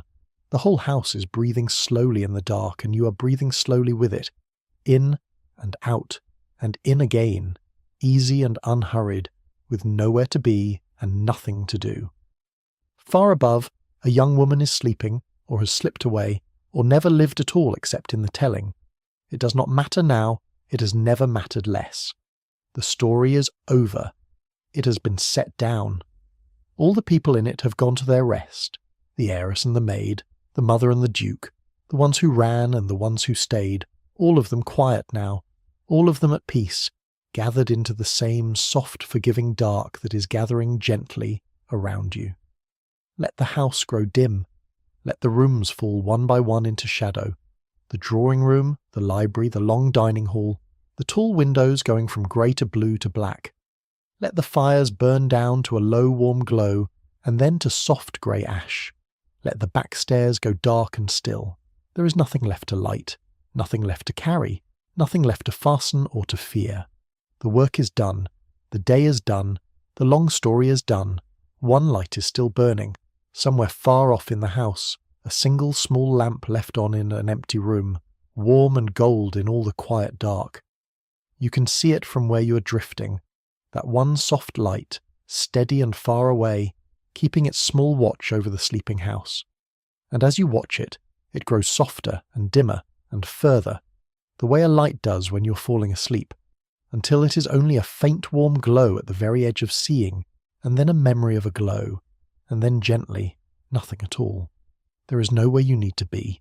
There is nothing you need to do. The house will keep itself through the night, as it has kept itself through 100 years of nights, and the morning will come to it when it comes, soft and slow and certain, with no help from you at all. You can let it go now.